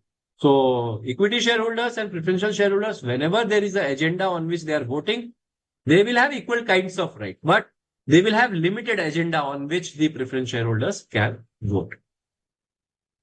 Now, where the dividend in respect of class of preference share has not been paid for a period of 2 or more years, then such class of preference shareholders shall have a right to vote on all the resolution placed before the company. So this is a kind of a penalty, you can say. So preference shareholder will get rights of a equity shareholder.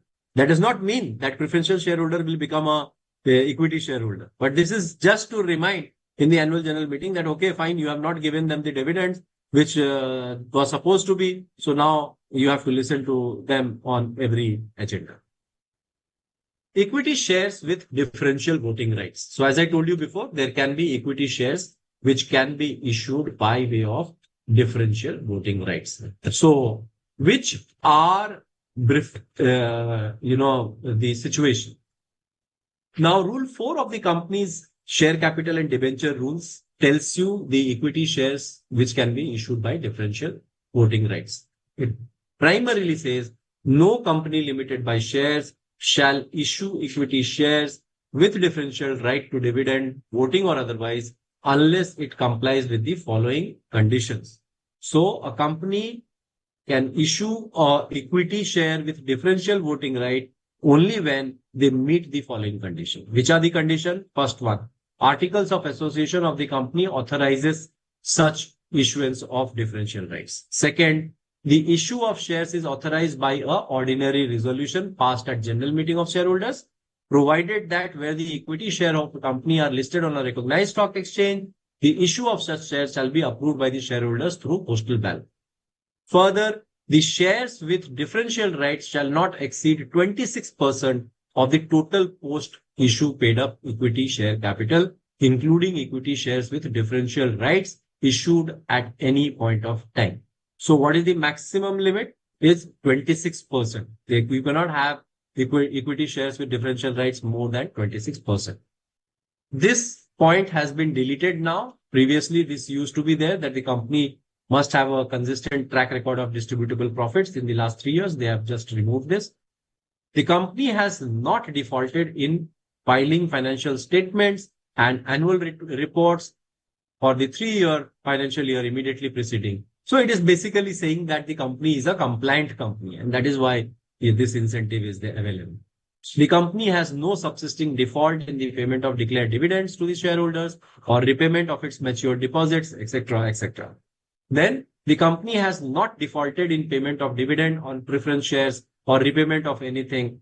This is what is the requirement which is mentioned here very, very clearly, as you can see here in this aspect. Okay. There is also a requirement. Let us read this. It says a preference share or repayment of any term loan from a public financial institution or state level financial institution or scheduled bank and has become repayable or interest repayable. So it is basically saying that you should not be a defaulter. You should meet all your obligations. Then only you can issue equity shares with differential rights. Why equity shares on differential rights are issued, by the way? These are issued to the promoters, because promoters want differential rights. They may hold less shares, but they may have more voting rights. So this is something which you can do only when you are complying with everything. If you are a defaulter, you cannot be given more rights, right? So this is a requirement which is there under Rule 4. The company has not been penalized by court, as I told you, tribunal in the last 3 years for offences in the Reserve Bank of India Act, SEBI Act, Securities Contract Regulation Act, FEMA Act, and all those particular legislations. I think you are having these legislations briefly to be studied. Now, subclause 2 says that the explanatory statement. Now, as I told you before, in preferential shares also, you have given the explanatory statement. Here also, you need to give the explanatory statement before you are issuing shares with differential rights. What you have to mention there? The total number of shares to be issued with differential rights, the details of differential rights, the percentage of shares with differential rights to total post-issue paid-up capital. Then you have to also mention the reason and justification of the issue. You have to tell the price at which the share will be is proposed to issue, or it is at premium. Then basis on which the price has been arrived at. And in case of private placement of preferential issue, then details of total number of shares proposed, details of total number of shares proposed to be allotted. All these details needs to be mentioned. And in case of public issue, you also need to mention about reservation if you have made in case of any specific applicants, including promoters, directors, key managerial personnel. You have to also mention the percentage of voting rights which the equity share capital with differential voting rights shall carry to the total voting rights of the aggregate equity share capital. The scale or proportion in which the voting rights of such class or type of shares shall vary, the change in control, all these dimensions, or maybe if there is a diluted earning per share pursuant to such an issue, this also needs to be mentioned very clearly. In case of listed companies, there is further requirement under the listing agreement. Nowadays, listing agreement is converted into SEBI LODR, that is listing obligation and disclosure requirements regulation. So you have to follow that in case of listed companies.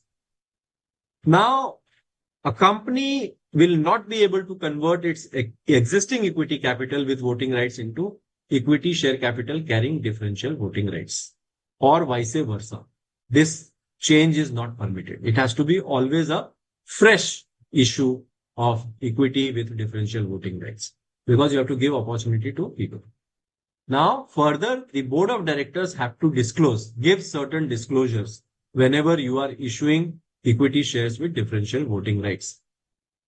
That is, you have to tell the total number of shares allotted with differential rights, the details of differential rights, the change in control, the diluted earning per, all these details need to be mentioned by the board of directors. In their board report also, they have to mention. So responsibility is there on the board as well. Second last point is the holder of the equity share with differential rights will enjoy all other rights such as bonus shares, right shares, with the holders of equity shares are entitled to subject to differential rights. So they will have differential rights in addition to the normal rights which equity shareholder will have. Now, where a company issues equity shares with differential rights, the register of members maintained under Section 88 shall contain all the relevant particulars of the shares so issued. So basically, Section 88 register will maintain this different types of shareholders very, very clearly. There is also a concept, and this is an additional information. There is a concept of issuance of shares with superior voting rights, that is SVRs. So these superior voting rights basically refers to special class of shares that grants shareholder more voting power per share compared to ordinary shareholders. These are typically issued to founders, promoters, or early investors of the company to allow them to retain control over the company's decision, even if their ownership percentage declines over the time. SVR shares provide more than one vote per share. For example, a single SVR share may carry 10 votes, while an ordinary share carries 1 vote. Let us take an example. In 2008, the renowned brand Tata Motors issued 6.4 crore shares with differential voting rights at rupees 305 per share to raise funds. The main objective of the issuance was to raise enough funds to acquire Jaguar Land Rover.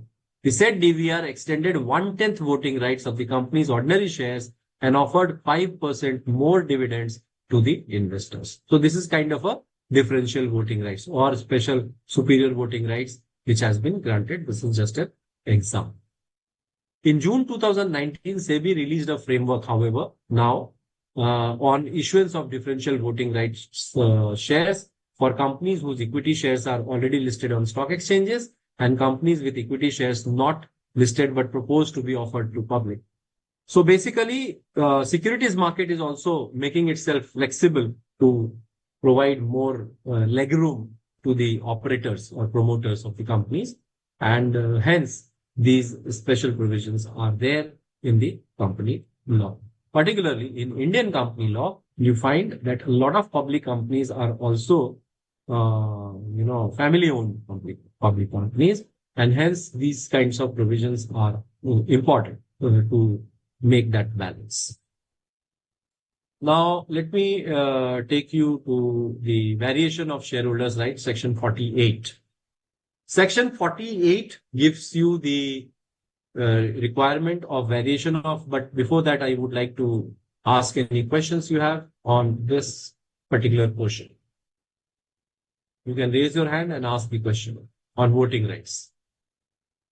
Yes, Hardik, go ahead. Sir, can you please give an example of 26%?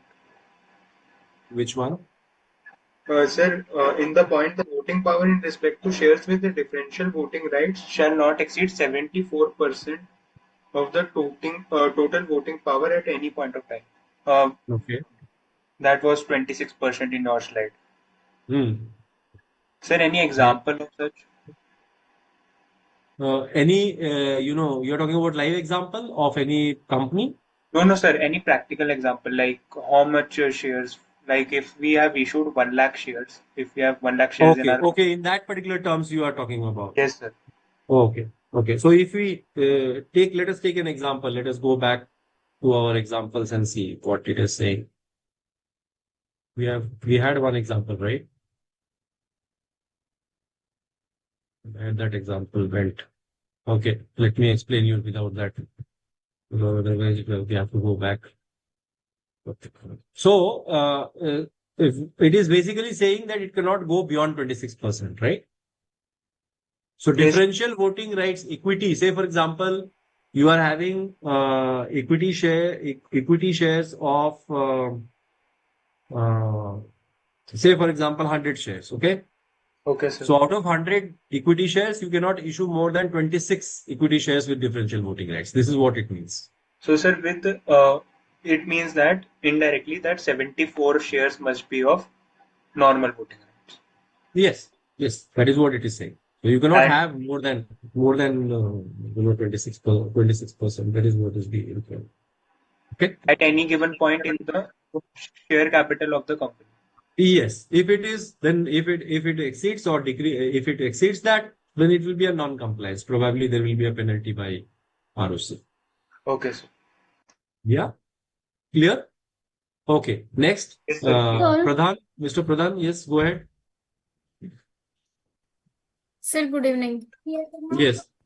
Sir, in our study material, only some points are given. There is no explanation of DVR and SVR. So, are you going to provide notes on that or anything? No, but this one, see, in your notes, this must be there. Rule 4 is there, right? In only it is mentioned there voting rights section 47 and a little bit of about that preference share capital. No SBR and DVR explanation. No, SVR, DVR is basically differential. This is the short form of SVR and DVR. SVR is as a concept, we are saying special voting rights. Okay. There's nothing called SVR as a legal concept. You're getting the point? Okay. So it is a term of usage. Okay, sir. Otherwise, it is differential voting rights only. DVR. Okay. Thank you. Thank you. Yeah. Now let us move ahead. If there are no questions, we will talk about the next concept, that is variation of shareholders' right. which is talked about in section 48. So section 48 talks about variation of shareholder right. I will tell you the essence of this section. Essence of this section is that whenever you vary the right of the shareholders, you need to take consent from. So unilaterally, you cannot change the terms of the game or rule of the game. You have to provide for the mechanism, the rationale for the change. And that is why this is a section which has been brought forward. Let us have a look at this. It says, where a share capital of a company is divided into different classes of shares, the rights attached to the shares of any class may be varied with the consent in writing of the holders of not less than 3/4 of the issued shares of that class. So we have already seen three types or three classes of shareholders. One is preferential shareholders. Second, we have seen the equity shareholders. We have seen equity shareholders with differential voting rights, right? So you cannot change their thing without 3/4 consent or by way means of a special resolution passed at a separate meeting of the holders of the issued shares of that class, right? This is the clause 1. If provision with respect to such variation is contained in so another condition is that variation provision must feature in your articles of the company. In the absence of any such provision in the memorandum or articles, if such variation is not prohibited by the terms of issues of the share of that class. So many a times it will happen that when a issue of a preferential share is there may be restriction, or you recollect entrenchment clause in article of association. Similar kind of a clause can be there in terms of issuance of preferential shares or maybe equity shares with differential rights. You cannot vary those particular terms without the consent or without the approval of the parties. Provided that if variation of one class of shareholders affects the right of another class of shareholders, the consent of 3/4 of such other class of shareholders shall also be obtained, and provisions of this section shall apply to such variation. Now, if you will see and have a look at this, it clearly says that not less than 10% of issued shares of class did not consent to such variation of vote in favor of the special resolution for variation. They may apply to the tribunal to have the variation cancelled. So 10% of the people get a right to move to tribunal to get the variation cancelled. Okay, is it clear? Until it is confirmed. So whenever an application before the tribunal is made, no variation can happen without the approval or without the consent of the tribunal. Provided that an application under this section shall be made within 21 days after the date on which the consent was given or the resolution was passed. Okay. So what is the process now you have seen? There is a proposal for variation of shareholders' rights. That particular class, at least 3/4 should give a consent. After that, they have to wait for 21 days so that 10% minimum people, if they are aggrieved by this, they can apply to the tribunal for cancellation of the variation. I hope this process is clear. The decision of the tribunal on application under subsection 2 shall be binding on the shareholders. The company will, within 30 days of the date of order, file a copy of this with the registrar. Previously, any default in complying with the provision of this particular section was punishable offense, imprisonment. But now these offenses have been removed in 2020. Decriminalization has been introduced. So it is saying, okay, fine. If something has happened, okay, you take the recourse of penalty and all, or you file a application before tribunal, but imprisonment and all those harsh punishments have been taken out. Yes. Any question on call on or any question on this dimension? Any one of you? Variation of shareholders' rights. I think it is pretty clear and a simple section.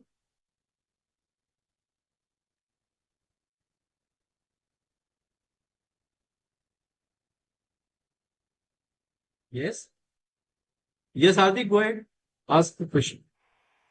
Sir, can you please explain how variation will be different from differential voting right. Differential means that increasing the voting power, and variation means reducing it.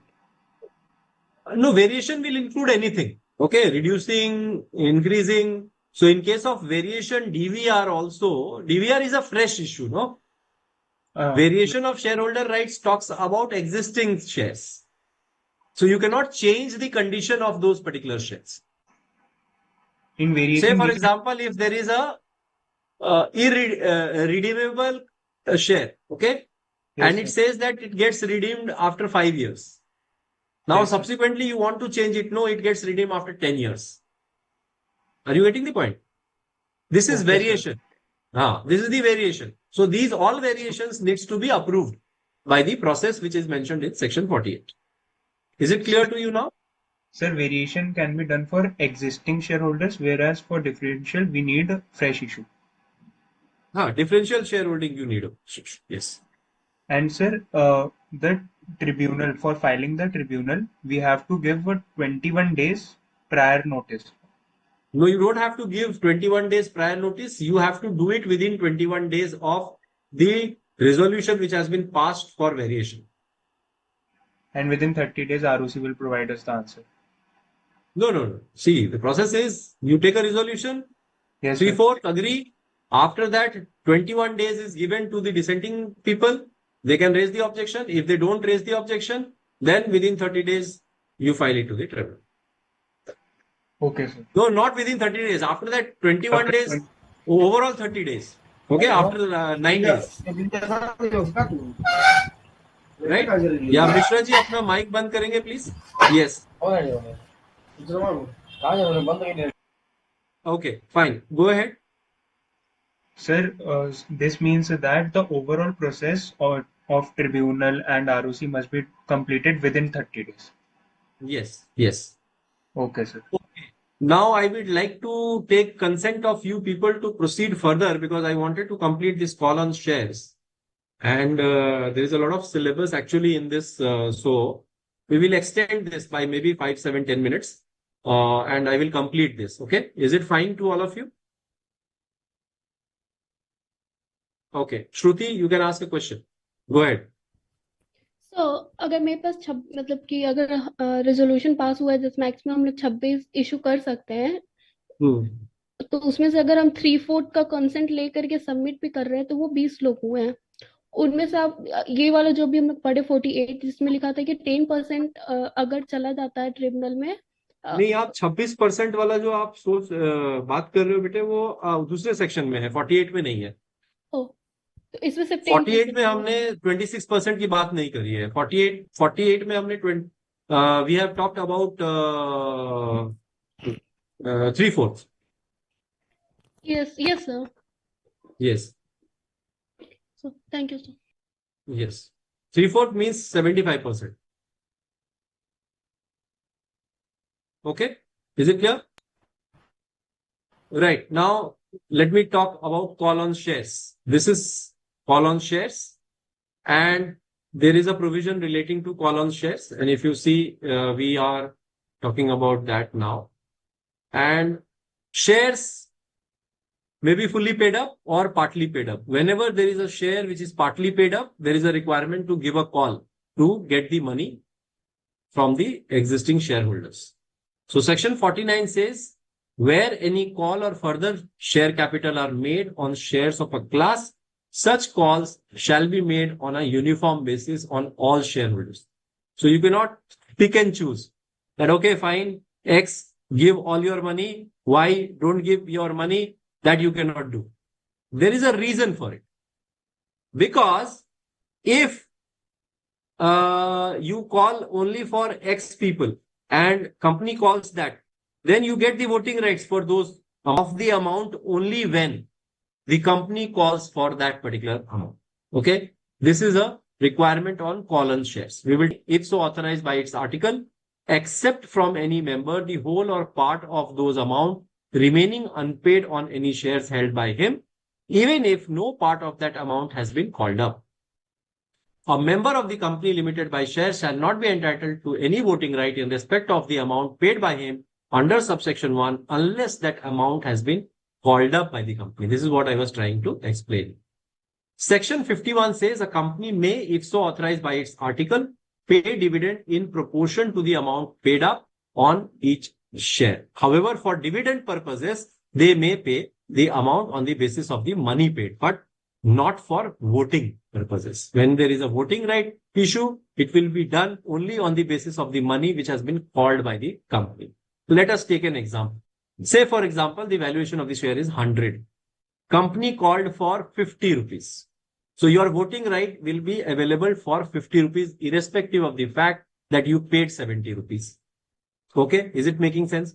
However, the company, if it is provided in the articles that you may pay the dividend on the basis of 60 rupees, it will be paid for the 60 rupees. So you will be entitled to dividend for that amount, but not voting rights. This is what is the requirement. If I am holding 100 shares, you are holding 100 shares, somebody else is holding 100 shares, they cannot make a call on me specifically, saying that, okay, Dr. Vijay, you pay all the amount and you get the voting rights, leaving Hardik and other people there.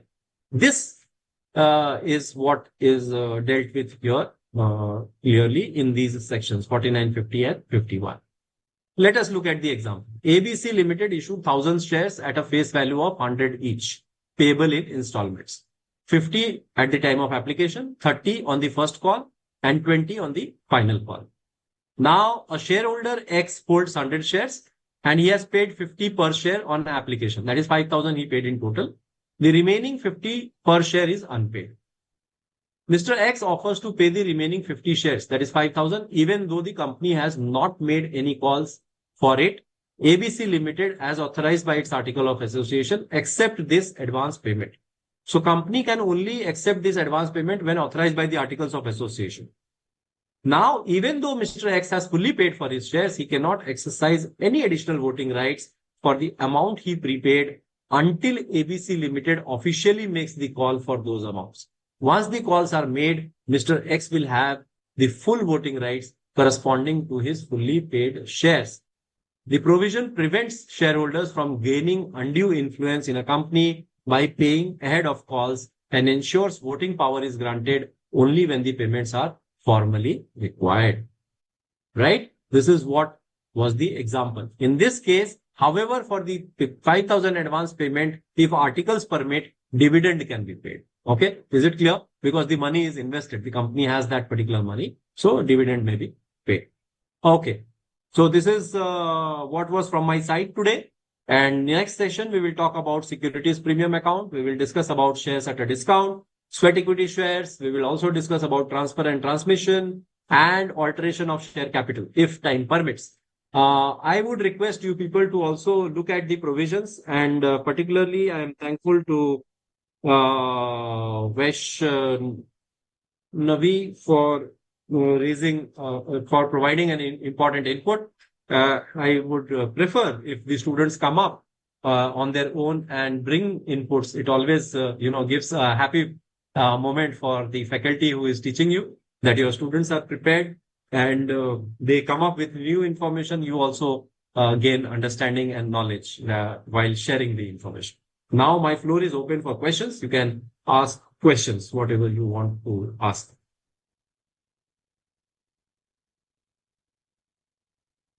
Yes, go ahead, Vedant. Hello, sir. Yes, Vedant. Sir, I want to know about the Benami shares. Yeah, Benami. Benami shares. Benami shares. You want to ask a question? Yes, sir. What is the question? Sir, only condition. Benami shares. Benami shares are shares basically which are taken for somebody on somebody else's name, right? Yes. So this will be covered under Benami transactions also. There is a separate law on Benami transactions. Okay. Right? Otherwise, beneficial owner provision also applies. Okay? Thank you. Go ahead. Next.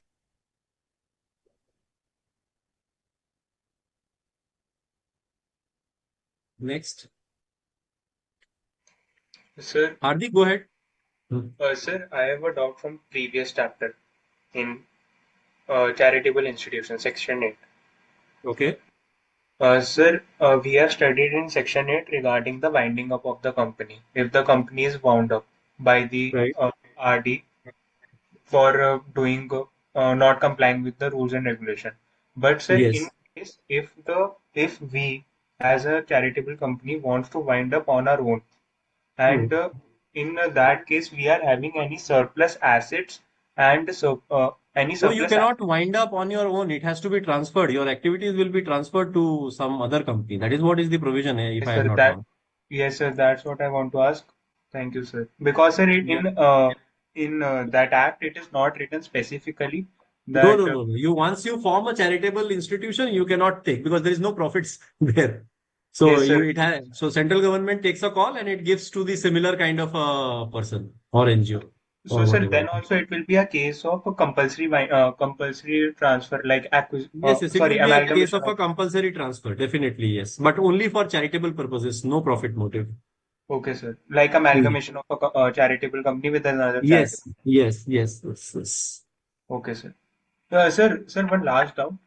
Yeah. Sir, in that case, if the central government seems if they want, they can transfer their surplus assets of the charitable company to insolvency and bankruptcy court. Yes, that is the provision, no? We have seen that IBBA fund is there. So both the options are available, but at the Yes, choice yes. of the CG. Yeah. Okay, sir. Sir, trust's surplus income is called accredited income as per Income Tax Act, sir. Accredited income. Which income? Accredited income, sir.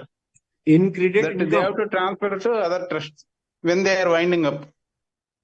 Yes. In ITR 5, that will be there, sir. Any ITR 5, accredited income word will come, sir. Accredited income. Okay, okay. Yes, sir. Any individual ITR also that word will come in that ITR. Okay. One column Okay, will be there. Kiran Kumarji, my taxation is not that strong. Thank you for that input. Accredited income, that's a new information. I will read that. Okay. Yes. Any ITR, it can be seen, sir. Sure, sure. I'll have a look at it and I will get back to you on that. Right. Okay, okay. Yes. Any other question? Any one of you? Sir, Yes, Vedant, go ahead. sir, I want to know about sweat equity and ESOPs. Is there any difference between them? Sweat Because they equity are, and ESOP, you are asking? yes, sir. That concept we will cover, Vedant, on 28th. Okay. So we will Okay. discuss that in detail. Then you will get the clarity. Okay. The provision Okay, is yet to be discussed. Yeah. okay. Okay. Yes. Anyone else? Okay. If you people don't have any questions, then all the best. Have a nice evening. This is a festival time. I know you people must be shopping. So enjoy your time. Our classes are on 28th and 30th. 30th. That is what is the schedule as per now. So looking forward to see you then. Bye bye.